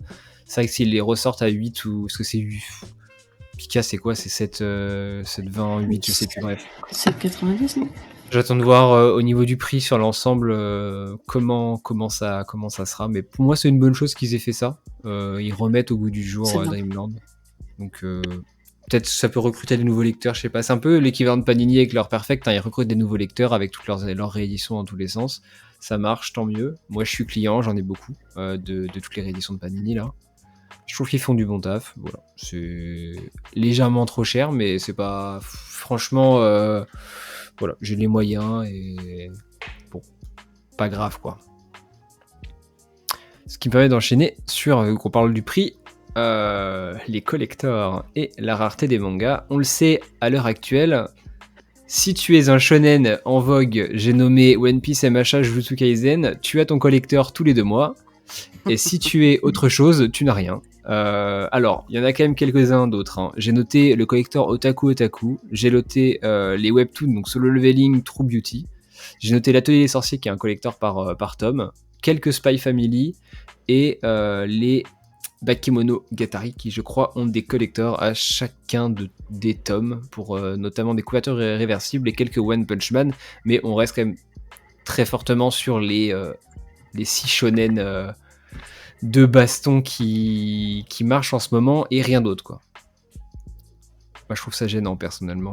Alors j'achète pas de collector, je suis pas du tout client de ça. Pour moi, désolé pour vous qui achetez des collectors, je trouve que ça prend la poussière, que c'est inutile, que ça coûte de l'argent pour rien et que c'est juste là pour vendre des romans que vous lirez jamais. Mais vu que vous voyez que sur Vinted ça vaut de l'argent, vous vous dites peut-être que dans 10 ans je pourrais le revendre. Spoiler, non, vous le revendrez pas parce que personne va acheter votre collector 75 balles d'un roman de Demon Slayer. On s'en fout. Voilà, désolé pour vous, on s'en fout. Enfin, vous pouvez les laisser sous blister toute votre vie. On les achètera pas. Bref, pour moi c'est un peu symptomatique cette histoire de collector. Parce qu'ils sortent sur des mangas qui sont voulus comme étant les bangers, les masterclass, les fameux bons mangas qu'on voit partout. Au détriment, je trouve, d'autres séries qui mériteraient d'en avoir. Il y avait eu cette fameuse vague de libérer les shoujo là, avec Yona et Shiayafuru. Ils avaient demandé des collectors parce qu'au Japon, ils en ont qui sont... Alors, je me suis renseigné, effectivement, les collectors Jap sont quand même sympas. Libérer pour Yona, les notamment. C'était rigolo, ça. No offense ou quoi, mais je trouvais ça marrant. Enfin, je trouvais ça assez marrant et bienvenu de faire ça. Bref. Et... mais je sais pas, il y a un... Ça me gêne cette histoire de collector là. Je vois que ça vous a complètement... Non, moi je m'en fous complètement. Pour le coup, j'en achète pas, ça m'intéresse pas et m'en fous. Parce que limite après, dans ta collection, ça fait un qui est différent des autres, ça me stresse plus qu'autre chose. Donc, donc ouais, non, moi collector, je suis pas du tout cliente de ces trucs-là. Moi non plus. Donc, tu vois, par exemple, quand c'est vendu en coffret, j'ai tendance à jeter le coffret en fait pour Ouais, pouvoir c'est avoir un truc linéaire dans ma bibliothèque. Donc, le pareil. collector, ça me passe un peu au-dessus de la tête. Donc, que te dire Voilà. J'avais un peu Non, mais on Voilà, peut passer voilà. vite là-dessus, hein. Non, On peut juste dire que pour nous, C'est de ça la nous merde. paraît complètement pourri et ça me passer parle pas, quoi. après, quoi. Ouais. C'est Bah, une j'avais perte en de temps fait, et d'argent. à cette... Oui, non, perte d'argent. À mon sens, oui. Après, voilà, ça dépend si on est collectionneur. Si on est Oui, voilà. collectionneur, en fait, forcément, il va y avoir un attrait qui est différent. Et là, je peux comprendre du coup la hype qu'il peut y avoir sur des tomes collector. Le truc, c'est que quand c'est sur des grandes séries comme les One Piece, par exemple, ben, alors déjà, outre le fait que c'est une série qui est beaucoup trop longue, quand on a tous les, je sais pas combien de tomes, bah, ça te sert à rien, en fait. Enfin, ça devient, c'est pas rare, en fait. C'est juste pas rare. C'est un collector, mais qui n'est pas rare. Donc, à quoi quel est l'objectif, si ce n'est marketing, de faire des collectors? Pour moi, maintenant, c'est surtout marketing et c'est dommageable, parfois. J'avais une autre réponse en fait complètement à cette question sur la rareté, parce que pour moi la rareté c'est pas forcément être collector. Donc je sais pas si c'est le sens de ta question ou pas. Non, rareté. Non, collector pour moi, c'est les fameux packs à la con là qu'on voit partout, ou les jaquettes réversibles et tout. Rareté, c'est plutôt dans le sens. Vous savez, ces séries des années 90-2000 qu'on trouve plus maintenant. Je pense à qu'est-ce qu'il y a, les To Love, les trucs comme ça. Enfin, il y a plein de séries, les Eden avant qu'ils soient réimprimés, etc., qui prennent énormément de cotes. C'est ça que j'entendais par rareté, Ouais. la cote de certaines séries. Bah, typiquement, moi, Bah, j'ai eu Ikigami que j'ai acheté là, et pour avoir le tome Ouais. 10, mais laisse tomber, je l'ai payé 25 balles, quoi. Mais parce que t'as pris les éditions Oui, simples, il y a bah, les je éditions sais, doubles mais maintenant. sauf que je suis une bolo, c'est que j'avais pas vu qu'il y avait les éditions doubles, et donc je me Oh suis là fait là, carotte. ouais. Mais c'est pas grave, tant pis, j'assume. C'est mais la vie. je compatis. Tu vois par exemple les Karakuri Circus ont tellement été demandés à la réédition. Et maintenant que je les ai lus, d'ailleurs, je comprends pourquoi ils ont été demandés à la réédition sans cesse. C'est vachement bien, ouais. Mais je pense que si la réédition avait été faite plus tôt, et on rembobine jusqu'à la question précédente, on n'aura jamais eu une édition aussi belle. Ah bah si, ils avaient fait moins de collectors, en veux-tu en voilà, et qu'ils avaient réimprimé leur série au lieu de faire tous ces collectors à la con, peut-être qu'on aurait des réimpressions plus souvent de toutes ces séries qui maintenant cotent jusqu'à l'infini et l'au-delà, quoi. L'infini et au-delà. Bah ouais, c'est chiant. Mais je me souviens, moi, c'était pareil pour Jusqu'à ce que nos os pourrissent, là. J'avais Oui. galéré à tous les avoir. J'avais dû en prendre un peu à la Fnac, un peu sur Vinted, un peu machin. Enfin, c'était trop chiant. C'est pour Et, ça qu'il faut acheter les Space Brothers maintenant, bah, qui je sont plus sais, dispo je sais. après. Non mais bah toi ça va peut-être pas te plaire, mais pour ceux qui ont un attrait Bah, je sais qu'il y a un tome où une couverture, il y a un carlin dessus, donc à partir de là, mais il y c'est en a forcément plusieurs, exceptionnel. et puis il est important le carlin, et c'est à Pau, tout ça, bref. C'est vrai. On le voit souvent dans l'histoire. Moi, je veux lire que pour ça. On le voit quand ils sont sur Terre, et quand on Ah. parle de la famille, donc assez régulièrement quand même. Ok. Moi je pense qu'on peut passer à la suite après, non Alice, tu voulais finir là-dessus? Que Alors, penses-tu de la rareté du Mitamura avec Bazara et Seven Seeds? Fais-tu partie des gens qui sont heureux que ça a été annulé et que c'est introuvable? je regrette que Seven Seeds soit difficile à se procurer, mais je pense pas que je regrette, parce que c'est exactement le même bail que ce que je disais il y a 2 secondes sur Karakuri Circus. Je pense que plus il est demandé, et plus l'édition va être pas mal mieux, plus belle quand il sera édité, mais ça peut être dans 5 ans, dans 10 ans, ça peut être que sais-je. Donc la hype a le temps de monter, de redescendre. Je pense que ça, ils les ressortiront un jour, honnêtement. Oui, je pense aussi. Ok, on va passer à la suite. Alors, est-ce qu'on peut vraiment parler longtemps? Est-ce qu'un bon manga doit forcément avoir de l'âge? Je pensais notamment aux auteurs cultes, les Umeds, les Tezuka, les Maro, les Moto Hagio, les Tamura, etc. Est-ce que c'est forcément gage de qualité à l'heure actuelle? Alors, je commençais, moi je pense que dans le sens où ils ont énormément influencé le manga de maintenant, on doit reconnaître le côté patrimonial, culturel de ces titres-là. Maintenant, j'en ai fait une vidéo et tout, mais je trouve que ça a mal vieilli, je suis désolé, mais voilà. Voilà mon avis sur les vieux auteurs. Désolé pour vous qui êtes fans de tout ça, mais je trouve que ça a mal vieilli à l'heure actuelle. Bah, moi, ça va aller vite. J'en connais pas des masses, des vieux auteurs, parce que moi, j'ai commencé avec plein de trucs mainstream, donc... Et Naruto, c'est du siècle dernier, donc c'est vieux techniquement. Dragon Ball aussi, éventuellement, oui. Dr. Slump. Effectivement, ouais. Dragon voilà. Ball, c'est quoi, de 83, je crois, donc Ouais, un ça truc comme remonte ça. un peu. Ouais. C'est donc moi, j'ai pas trop d'avis sur la question. Alice? Je pèse mes mots. Je pense que le fait que les vieux auteurs ont produit en fait la jeune génération nous ont donné des codes qui sont pas mal. Mais tu parles de Tezuka. Bon, Tezuka, le dieu du manga, il a donné tous les codes en fait qui permettent le manga d'aujourd'hui. Donc forcément, c'est un incontournable. Et je pense qu'on retrouve tous les composantes d'une bonne histoire dans chacun de ces mangas. Mais en fait, c'est compliqué aujourd'hui de faire sans eux. C'est un peu comme si tu plantais un arbre dans le vide, en fait. T'as plus le terreau en dessous, mais tu fais quoi? Alors que, clairement, nos auteurs d'aujourd'hui se construisent sur ces auteurs-là, et sur les codes que eux ont donnés, sur ce qu'ils ont fait, sur ce qu'ils n'ont pas fait, sur ce qui est reproductible, sur ce qui ne l'est pas. Et c'est agréable dans un sens de pouvoir retrouver certains codes, certaines références. Mais sauf qu'à un moment donné, il y en a trop. Et je parlais du mode Berserk il n'y a pas longtemps avec quelqu'un, je ne sais plus qui. Le mode Twitter. Berserk? Ouais, le mode Berserk. Mais c'est pas nous sur MHA? Si, je crois, mais j'étais plus sûre. Donc si, ça doit être toi et moi sur MHA, sur le fameux mode Berserk. Donc sans parler de MHA parce que tout le monde n'est pas forcément là où on en est parmi les auditeurs, j'en sais rien. C'est quelque chose qui est tellement devenu récurrent, tellement ressassé encore et encore qu'il est complètement devenu désuet. En fait, il y a très rares bouquins où aujourd'hui ça sert à quelque chose d'avoir un mode Berserk, à mon sens.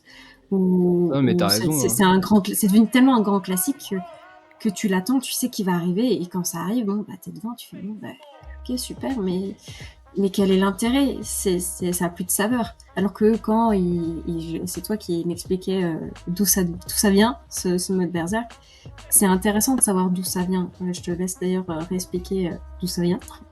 Alors ça va peut-être de plus loin encore, mais moi ce mode-là, ça me rappelle, alors pour les fans de Saint Seiya, je pense que ça y est aussi dans Saint Seiya, mais dans Dragon Ball, surtout avec les Super Saiyans, c'est que la transformation vient du fait qu'il s'énerve, et vient de la perte de contrôle à la base.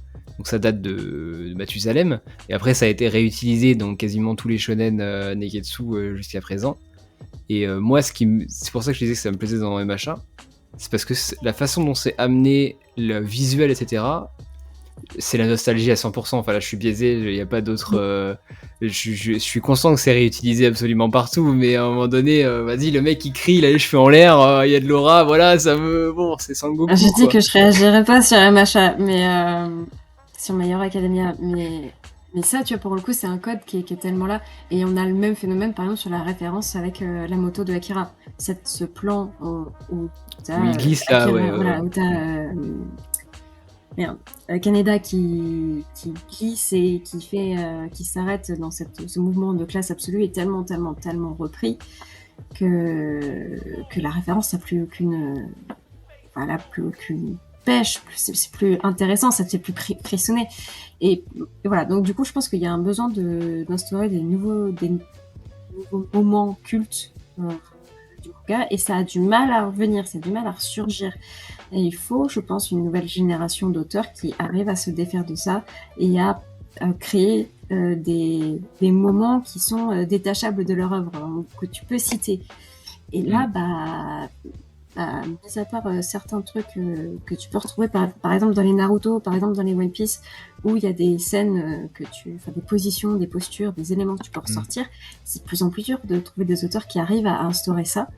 Et pourtant, je suis convaincue que les références sur les auteurs cultes n'ont pas mis autant de temps à... Je crois pas que ma À phrase être soit renouvelé, ouais. claire. À être renouvelé. Ouais. Donc là, on ressasse du pré-mâché et c'est très dommage, alors qu'il y a très très bons auteurs. Et j'ai envie de citer My Broken Mariko avec Waka Hirako et Millennium Darling chez Naban, qui sont 2 bouquins qui sont absolument exceptionnels, qui sont de très très jeunes autrices et qui ne demandent qu'à être plus connus et plus lus. Il y a eu un prix d'ailleurs, My Broken Mariko, encore un. Un des nombreux prix que le bouquin aura raflé. C'est assez abusé, tous les 6 mois, le bouquin il a un prix. Un petit one shot, ça te paraît assez gros en plus, toi. Voilà, 9€, Kiwoon, sympathique. D'accord, je note. Merci. Cordialement. On va pouvoir passer à la suite maintenant. J'avais posté une question aussi sur les réseaux sociaux. Et pour vous, alors c'est lié, c'est pas vraiment lié à qu'est-ce qu'un bon manga, mais est-ce qu'un animé, pardon, vous a déjà fait acheter un manga, et donc ça va être lié à la question d'après. Vous avez été 70% à dire oui. Et du coup, ça me fait poser la question, est-ce que actuellement, pour qu'un manga soit reconnu, alors là c'est très réseaux sociaux, etc., mais soit reconnu par les magazines, les usagers de réseaux sociaux, etc., comme vraiment un bon manga, est-ce qu'il faut forcément en passer par un anime pour mettre un petit peu les projecteurs sur le manga? Je vais citer des noms en pagaille, donc Demon Slayer, Spy Family récemment, Jujutsu Kaisen, Love is War, l'anime a donné une carrière au manga, SNK, l'anime a clairement permis au manga de devenir quelque chose, etc. Il y a plein d'autres noms dans les plus connus. Est-ce que vous pensez que c'est dans les composantes de ce qu'on attend d'un bon manga? Est-ce que ça doit rentrer dans les composantes? Non. Après, moi, je sais que ça peut être une bonne porte d'entrée pour découvrir des choses vers lesquelles on serait pas forcément allé. Typiquement, moi, Demon Slayer, le dessin me plaisait pas du tout. Alors que l'anime est, faut le reconnaître, assez incroyable visuellement. Et donc ça m'a motivée parce que du coup, une fois que t'es pris dedans, t'as quand même envie de savoir la suite. Mais je pense que si j'étais entrée par le manga, j'aurais pas forcément peut-être continué. Inversement, tu vois, Spy X Family, moi j'ai accroché bien avant que l'anime sorte. Donc vraiment c'est au cas par cas, je trouve que ça dépend. Il y en a autant SNK, je sais pas si je serais allée spontanément vers le manga papier, alors que l'anime, il est incroyable, donc t'es obligé soit t'aimes, soit tu détestes. Je pense qu'il n'y a pas de juste milieu avec SNK. Donc, je pense que c'est très variable et c'est vraiment et je pense pas que ce soit un gage de qualité du manga, parce que par exemple Jujutsu Kaisen, moi j'ai adoré l'anime. Le manga, impossible de continuer à le lire quand j'ai lâché au tome. On en avait déjà parlé de toute façon de ça, mais. Et pourtant, je serais hyper contente de voir la saison 2, et je pense que je kifferais tout autant, mais en manga, nul. Enfin, pardon à tous les fans de JJK que je vais offenser, mais impossible de. Il n'y a pas d'offense, je l'ai déjà dit plusieurs fois, donc ils sont déjà partis. Hein. C'est vrai, c'est vrai. Mais et je trouve que pour le coup, je vais reprendre l'exemple avec Chainsaw Man que moi j'ai pas du tout aimé, je l'ai dit je pense de nombreuses fois en manga, et par contre je pense que je vais apprécier énormément l'anime. Donc je sais pas, c'est vraiment, en ce qui me concerne, c'est au cas par cas, vraiment au cas par cas quoi. Alice? Ouais, alors que dire? Non, je pense pas du tout que ce soit un gage de qualité à la fois ni de l'animé ni du manga, et ça s'auto-alimente. Je vais prendre un exemple qui m'a beaucoup choquée et désespérée. C'est celui de Drifting Dragons, qui est, je pense, la série sur laquelle je me suis le plus subjective, et je mets Drifting Dragons sur un piédestal, et pourtant j'en entends pas beaucoup parler.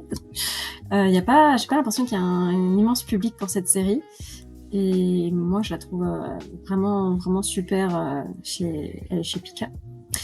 Et je suis en train de vérifier en même temps, et c'est chez Pika. Et pourtant elle a un animé qui est dégueulasse. voilà, qui est absolument immonde, regardable, qui est sur Netflix si vous avez la curiosité de passer dessus, mais vraiment, mais regardez l'image et allez-vous-en très très vite. C'est regardable. L'animé est moche. Et pourtant le manga est très très beau d'une part et en plus il a une histoire, un univers qui est assez plaisant. Pour moi c'est une série nounours, donc voilà, plus que One Piece, c'est dire. Et puis Spy Family, puisqu'on l'a évoqué, je reviens dessus. Pour moi c'est une série qui limite n'aurait pas dû avoir d'animé. Non pas que l'animé soit nul, parce que je pense que l'animé est très sympa, très agréable à regarder, etc. Mais ça a apporté à la série un public qu'elle n'aurait jamais dû avoir. Tous ceux qui regardent Anya avec des yeux... je ne sais pas si je termine ma phrase ou pas. Termine. Avec des yeux un peu lubriques, donc il y a eu un sorte d'élan vers ce personnage qui est super flippant. On dirait que le personnage est visualisé et tu te retrouves, mais c'est une gamine en fait. Mais elle a 4 ans et demi. Ouais. Mais c'est hyper gênant. Ah, j'ai pas du tout suivi ce truc-là. Mais après, tu vois, en termes d'image ou quoi, c'est pas encore ressorti et dans la communauté française, j'ai pas l'impression que ce soit sur le devant de la scène, ce genre de choses. Mais t'as une sorte de, voilà, t'as une sorte d'amour spontané qui est ciblé sur Anya, qui est devenu très vite, ouais, un peu, tu te dis un peu mal placé, quoi. Et après, on n'est pas sur le niveau, je sais pas si ça te parle, si on dit Made in Abyss, où là, la sexualisation des enfants, c'est encore un autre délire. On n'est pas du tout, c'est pas la même chose, hein, c'est un autre univers totalement. Mais du coup, voilà, il y a une sorte d'attirance chelou qui est sur ce personnage un peu.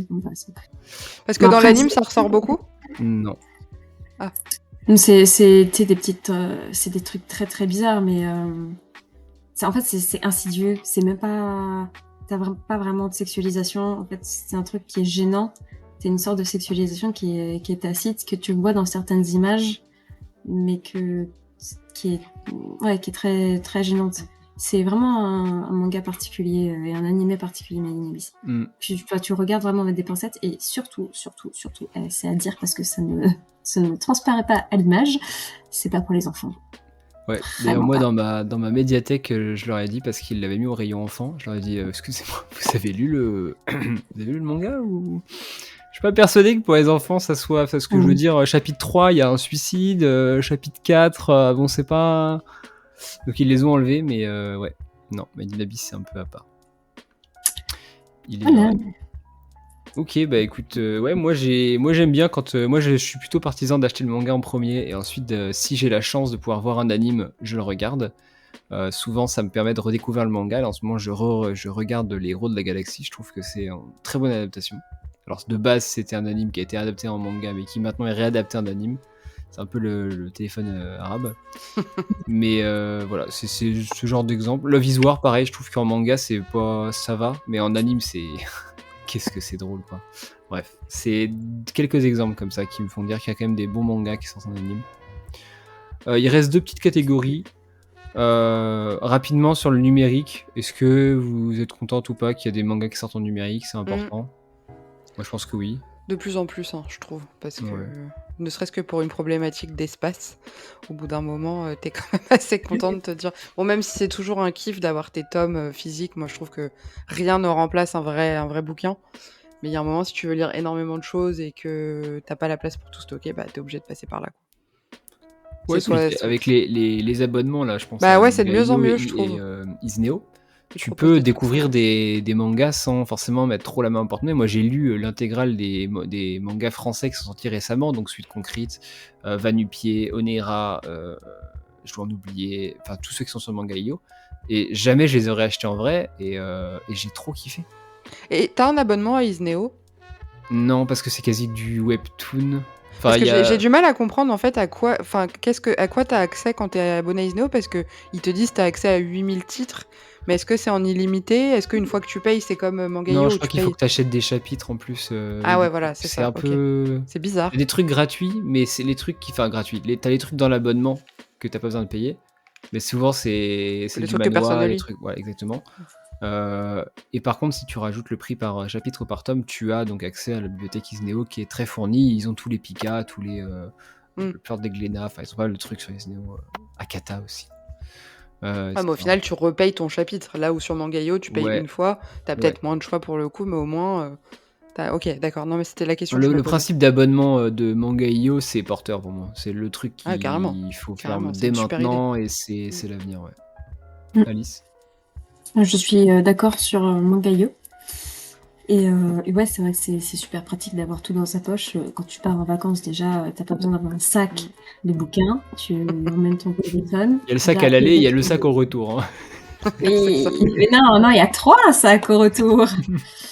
Ouais, c'est pratique d'avoir dans son téléphone. C'est pratique et c'est d'autant plus pratique quand t'as des services comme Manga Plus où là, tu as ton chapitre de One Piece toutes les semaines ou toutes les 2 semaines en fonction de quand il sort.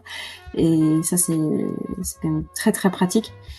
Après, ouais, c'est vraiment un mode de consommation qui est complètement différent. Moi, avoir les Tsuruta sur téléphone, Non. Faut pas ça- non plus c'est abuser. pas- quoi, à un voilà, moment ça, donné, c'est pas voilà. négociable. On se Je respecte. veux les je veux Tsuruta dire, dans ma bibliothèque.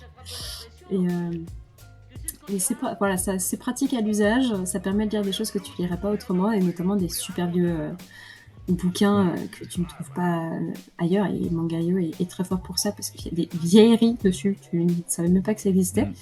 Et c'est assez génial de les retrouver dessus. Mais sinon, c'est complémentaire, mais ça fait pas tout. Je suis bien d'accord. Moi, ça me permet de lire des shoujo. Jamais j'en achèterai. Je suis un peu réticent. Bah, en fait, j'aime. Non, je veux pas dire que j'aime bien, ça serait mentir. Mais je m'ennuie très rapidement. Mais j'aime bien lire de temps en temps pour savoir un peu. Dernièrement, Corps Solitaire là, qui m'a été recommandé 45 fois par Seb. Qu'est-ce que j'ai aimé. Tu vois. Moi, j'ai trop Ou kiffé. bah, typiquement Switch Mion, j'aurais bien aimé le lire en démat. Ouais. Parce que là, je les ai achetés, c'était sympa. Mais jamais je les relirais. Enfin. Et Corps Solitaire, tu l'as lu? Non, j'ai commencé là, j'ai lu les 2-3 premiers chapitres, faut que je continue. Moi, j'ai adoré. C'est prévu, t'inquiète. Et Blue Spring Ride aussi, c'est marqué, c'est enregistré, y a pas de souci. C'est des recos de Seb? Non, mais Blue Spring Ride, c'est une reco que tout le monde me fait depuis un bail. Ah, ok. Faut que tu dises ça, tu verras, c'est vachement bien. Bon. Écoute, je verrai bien. C'est avec une grimace, c'est drôle. Oui, parce que la dernière fois qu'on m'a dit ça, c'était pour Nana, et désolé aux fans de Nana, mais je me suis ennuyé. Donc. Ouais. Ah, c'est spécial. Hein. Mais je continuerai quand même un petit peu, Nana. Juste pour la culture. Ouais, alors Nana, je l'ai commencé par un manque de recommandation aussi. Et je me suis ennuyée au début. Et t'as mal.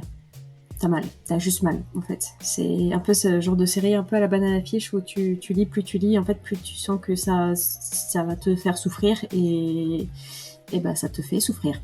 Voilà. Peut-être pas les lire du coup, moi j'aime pas souffrir, je préfère lire Kingdom, c'est plus c'est positif. une excellente série, mais... Bah, grâce à Mangayo, peut-être que je pourrais lire ce jeu. Ouais, peut-être. Voilà, peut-être que Seven Seeds se ressortira sur Mangayo. On peut pas savoir qui a les droits. qui a les droits de Seven Seeds, on ne sait pas. Dernière partie, point de vue juste marketing, petit point sur les récents outrages à gens qu'on a pu voir et l'exubérance, alors c'est même plus l'exubérance de certains éditeurs et l'absence totale de com pour certains titres. J'ai pris, alors est-ce que j'ai pris les 2 exemples? Oui, on a typiquement SNK, on a des posts très régulièrement de la part de Pika. Je prends une série volontairement très peu connue qui est Journey Beyond Heaven. Je n'en ai jamais entendu parler. La série, quand tu regardes les avis des gens sur internet, la série c'est un chef-d'œuvre, c'est exceptionnel, tout le monde est d'accord pour le dire. Pika n'a jamais communiqué dessus. Le truc est là, incroyable. Personne n'en c'est... Voilà. Oui. C'est dommage. Bah, c'est à eux qu'il faudrait que tu demandes leur stratégie de com, hein, parce que je leur ai demandé et ils s'en foutent quoi, je veux dire. En fait, ils communiquent sur ce qui marche pour en vendre encore plus. Ah, c'est nul. Et c'est le même symptôme pour Kazé. Kazé, ils ont des dingueries, notamment je pense à Call Game, etc. en shoujo ou en josei. Ils s'en contrefoutent par contre pour faire des tweets tous les 2 jours sur Fujimoto. Alors là, il n'y a aucun souci. Et je trouve ça dommage, en fait, d'un point de vue marketing, à ce point-là, continuer à vouloir vendre des trucs qui vendent sans rien faire. et s'en moquer totalement. Mention spéciale à Kana, qui s'est réveillé dernièrement et qui recommence à mettre en avant, on va encore parler de shoujo, mais les shoujo, et c'est pas trop mal. Bah, au moins ils mettent en avant certains titres, quoi. Je vois que ça te fait vocalise cette. Après, je pense qu'il faut prendre un truc en considération chez les maisons d'édition. C'est pas du tout pour les caresser dans le sens du poil, mais il y a voilà, ce fait que soit les attachés de presse, soit les communicants pour les services web, etc., ils bougent énormément. En fait, tous les ans, tous les 2 ans, t'as quelqu'un de nouveau qui débarque, et souvent ça tourne de maison d'édition en maison d'édition d'ailleurs. Et voilà, par exemple, on a eu l'annonce là il y a quelques semaines de quelqu'un de Manga.io qui partait chez Pika, qui l'a annoncé sur les réseaux sociaux. Ah bah oui, c'est Camille. Ouais. Et donc on peut espérer éventuellement que y ait que tu vois, la com évolue en fait, et c'est pour ça que c'est jamais la même. Et je me souviens, alors j'ai pas d'avis arrêté sur la question, j'ai pas d'opinion personnelle là-dessus, mais je me rappelle d'avoir des opinions très diverses et variées qui viennent de plein d'endroits différents, qui par exemple sont très satisfaites que chez Glénat, le mec il est à la fois très impliqué lui personnellement, dire que quand il fait une com, bah, ça ne te dérange pas de dire je ou de répondre à la première personne, mais ça n'empêche pas que c'est Glénat, on sait que c'est Glénat, quand c'est une maison d'édition qui parle, c'est une maison d'édition qui parle. D'ailleurs, Glénat se fait pas si souvent taper sur le doigt que ça, contrairement à d'autres où là tu peux vraiment te poser des questions sur leur com, tu as des réactions, tu te dis mais il ne devrait pas y avoir cette personne derrière la communication, en charge de la communication de cette maison d'édition. Tu peux te poser la question, que toi tu aies une opinion là-dessus, que tu te sens attaqué ou pas, des fois tu te poses des questions sur mais pourquoi il n'y a pas, est-ce qu'il y a une ligne éditoriale sur la communication? Et des fois il n'y en a pas. Et je me rappelle donc de Lézard Noir qui n'a pas de com. Comme vous voyez, il n'y a pas de com à Lézard Noir. Parce qu'en fait, le compte de Lézard Noir, c'est le compte de l'éditeur. C'est comme ça, c'est pour ça qu'il réagit peu d'ailleurs. Et on remarque que l'absence de com de Lézard Noir, c'est sans doute sa meilleure com.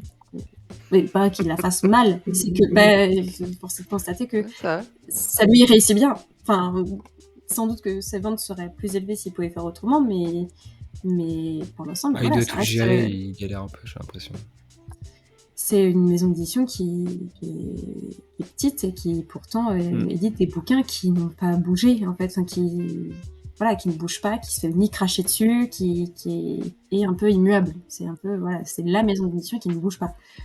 Pour l'instant, ça a l'air de les réussir.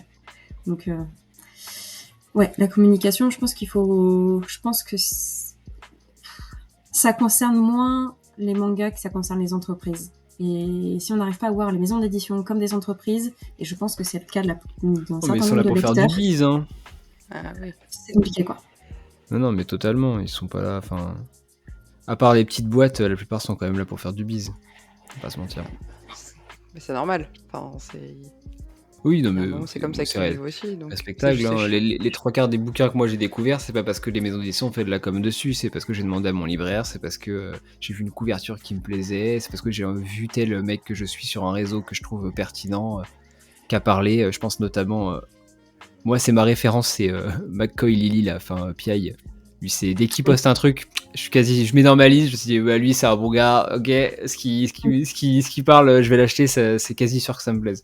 Voilà, j'ai des gens comme ça.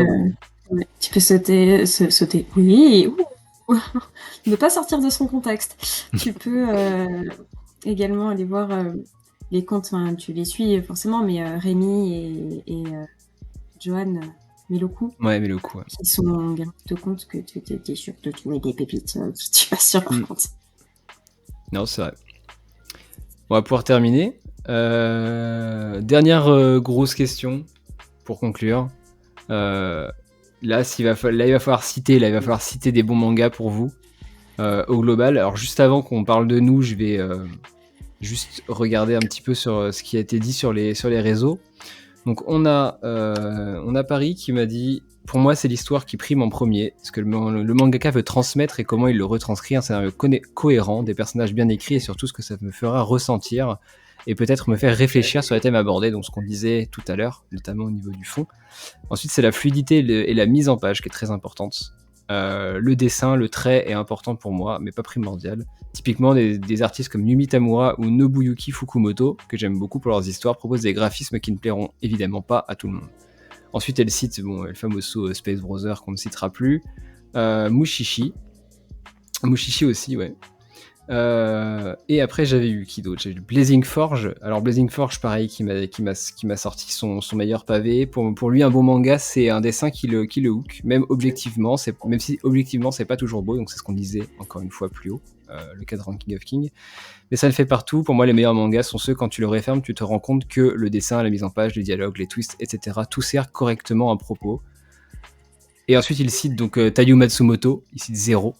On en parlait tout à l'heure avec Amer Béton, tout ça, on va pas revenir sur Taiyo Matsumoto. Et pour quelques titres, il cite donc Zero, Asadora, Planète Saturne, Dan Dadan récemment, Survivant de 2018, alors je ne l'ai pas celui-là, Solanine, etc. etc. Et après, j'ai fait un petit sondage où les gens ont été un peu plus concis que ces deux personnes qui ont bien voulu me répondre en privé. On m'a cité Eden, on m'a cité Terraform Mars, Death Note, un bon dessin et de la cohérence pour ces deux-là. On m'a cité Vinland Saga et Kingdom pour l'évolution des mentalités des héros. Intéressant. On m'a cité une intrigue très bien construite, une bonne psychologie des personnages. On a cité Yona, Princesse de l'Aube, donc qui est un shoujo, qui me tente d'ailleurs beaucoup.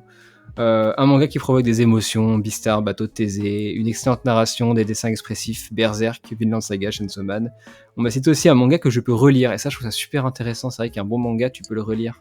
Tu peux avoir envie de le réouvrir maintenant, et moi je sais que tous ceux que je ne relirai pas, je bazarde, je vends, je donne. On m'a cité quoi? Un bon manga, c'est un manga qui te fait tourner les pages. Bonu Poon Poon, Promise Neverland, une bonne intrigue.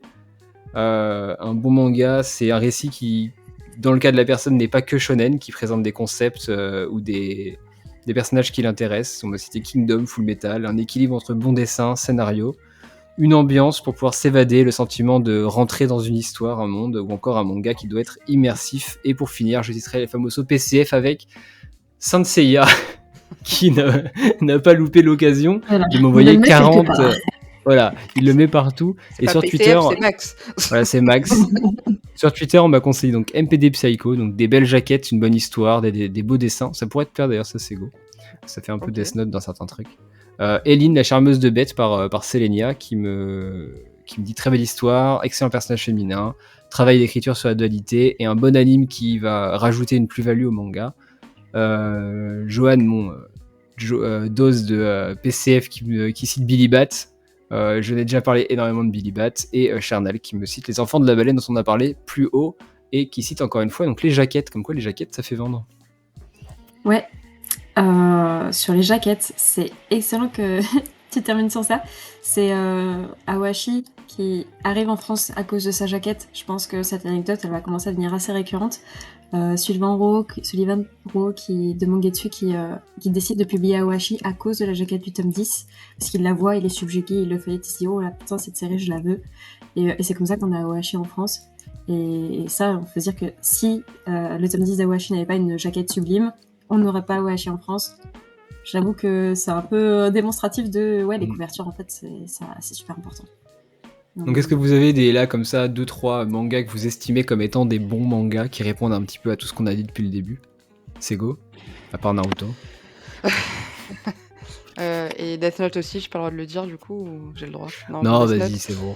Le Bateau de Thésée, puisque je le clame régulièrement que c'était mon coup de cœur de l'année dernière. Puis c'est déjà pas mal, hein. Voilà. Faut que j'en cite combien? Non, c'est bon là. Tu m'as dit quoi? Tu m'as dit Kingdom et le Bateau de Thésée. C'est ça, exactement. Alice. Et Space Brothers, évidemment. Évidemment, mais... forcément. Qu'est-ce que je veux dire moi? Bah écoute, j'ai envie de te placer que, étant une immense fan des nouvelles, des recueils de nouvelles, j'ai envie de mettre absolument 17-21 et 22-26 de Fujimoto, qui sont tellement révélateurs de tout le travail qu'il a accompli jusqu'à ses séries phares, Chainsaw Man, etc. aujourd'hui. Moi, j'adore les recueils de nouvelles parce que ce sont Mm. ça démontre à quel point une bonne histoire, des fois, ça tient à rien. Et d'ailleurs, les recueils de Junji Ito sont dans la même veine. Petite histoire courte et révélatrice du talent de l'auteur, de la réflexion. Et parfois, ça part de rien. Parfois, ça part d'une légende populaire. Parfois, ça part d'une expression, d'un jeu de mots. Et ça fait d'excellentes histoires. Donc, je pense que ça, par exemple, un endroit où on peut trouver de très très bonnes histoires, les recueils de nouvelles. Donc, Fujimoto et Junji Ito, voilà, vous en avez deux. J'aimerais citer par exemple les cabines Agatha, dont je parlais aussi un peu plus haut tout à l'heure. Donc, au récit autobiographique sur une femme dépressive et qui raconte du coup son lesbianisme et ce que ça implique dans sa vie et ce que ça implique dans son quotidien et notamment vis-à-vis de sa dépression, comme les deux sont liés. Donc ça c'est super intéressant, c'est très très humain. Et j'aimerais citer Fall Night, qui est une Oh, série... faut que je commence. Oh, elle est J'ai vu les incroyable. tweets. J'ai vu les tweets et je voulais attendre qu'il y ait 2-3 tomes de sortie avant de me Il lancer y en a dedans. deux. À Et deux, donc ouais. Mais j'ai vu. C'est tout a l'air bien, le dessin a l'air ouais. cool, le découpage a l'air Ouais, bien, les ouais. planches, les émotions, tout. Ouais. Ouais, le graphisme est magnifique, mais très très particulier. Alors moi, il me rappelle quelque chose, mais je sais pas quoi, je sais pas qui, mais il me rappelle un graphisme que j'ai déjà vu quelque part. Je suis incapable de remettre la main dessus.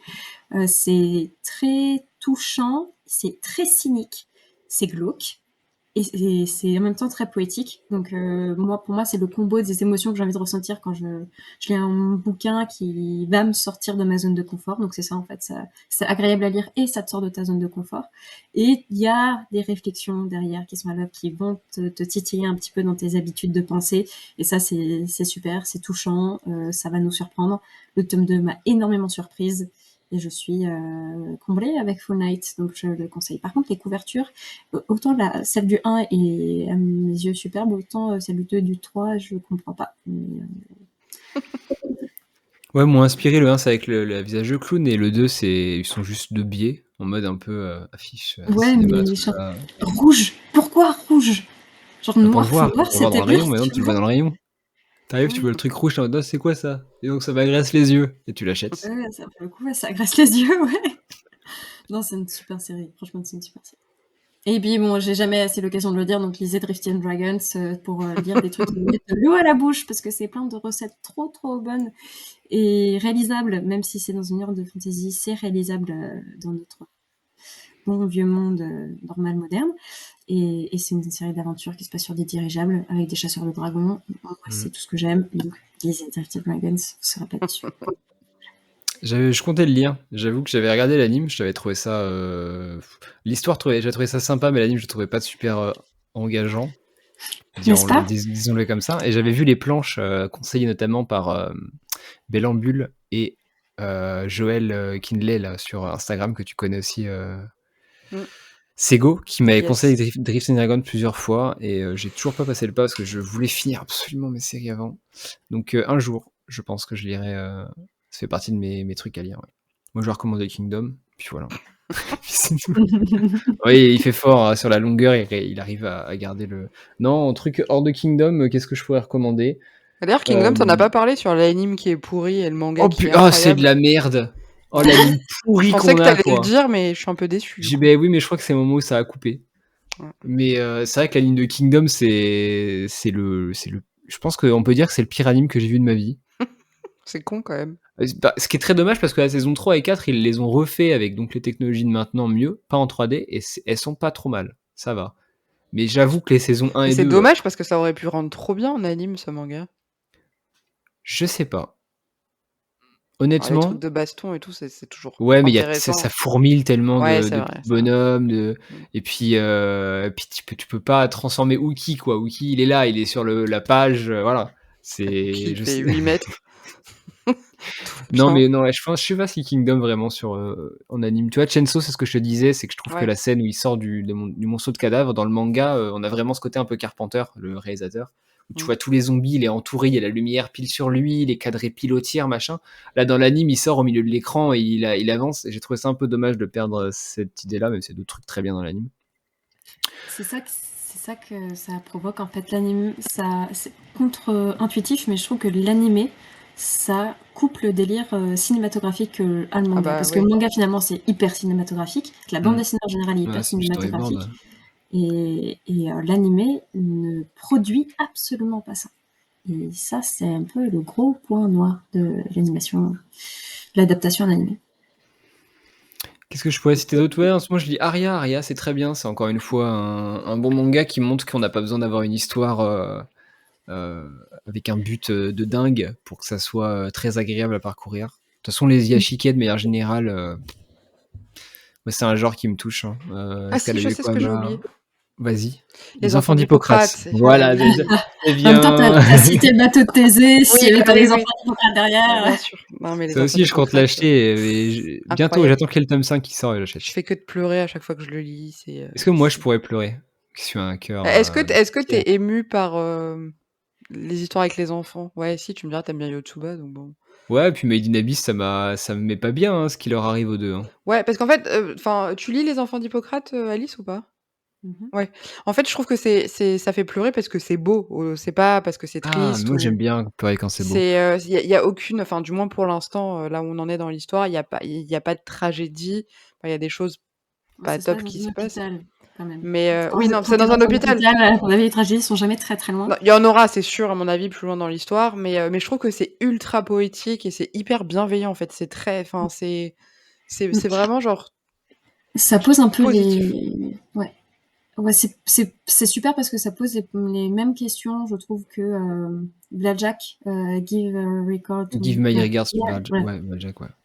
Blackjack.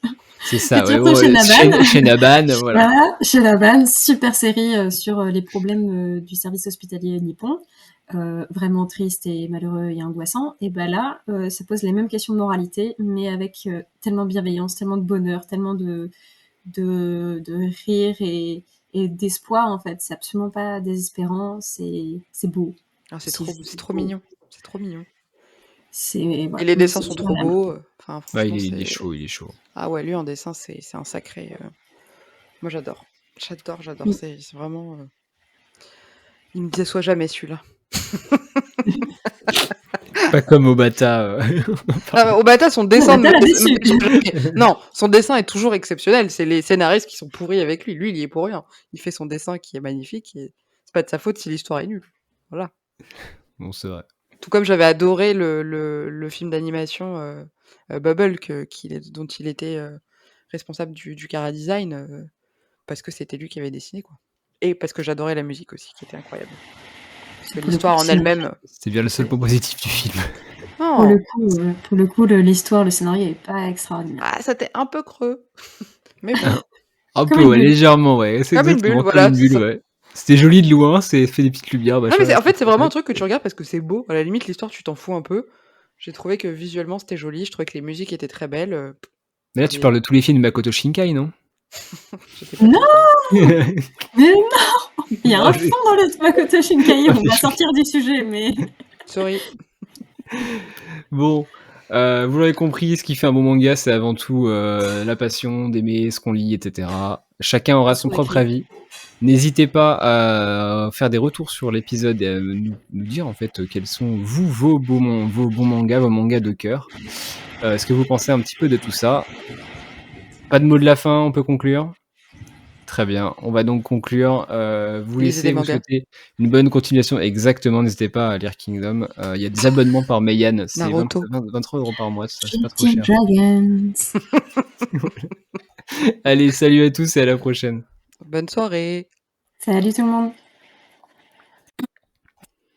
J'en étais où? J'étais au développement, c'est ça? Ouais. Ça a coupé quand je parlais de développement de personnages?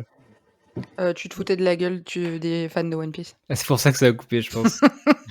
Karma. Forcément, le karma.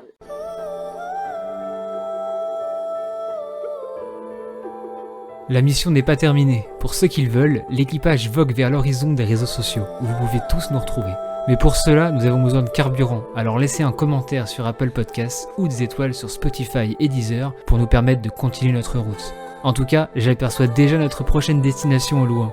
J'espère donc vous y retrouver et pouvoir partager avec vous ce voyage. Alors rendez-vous au prochain épisode. C'était Loïc. Ciao.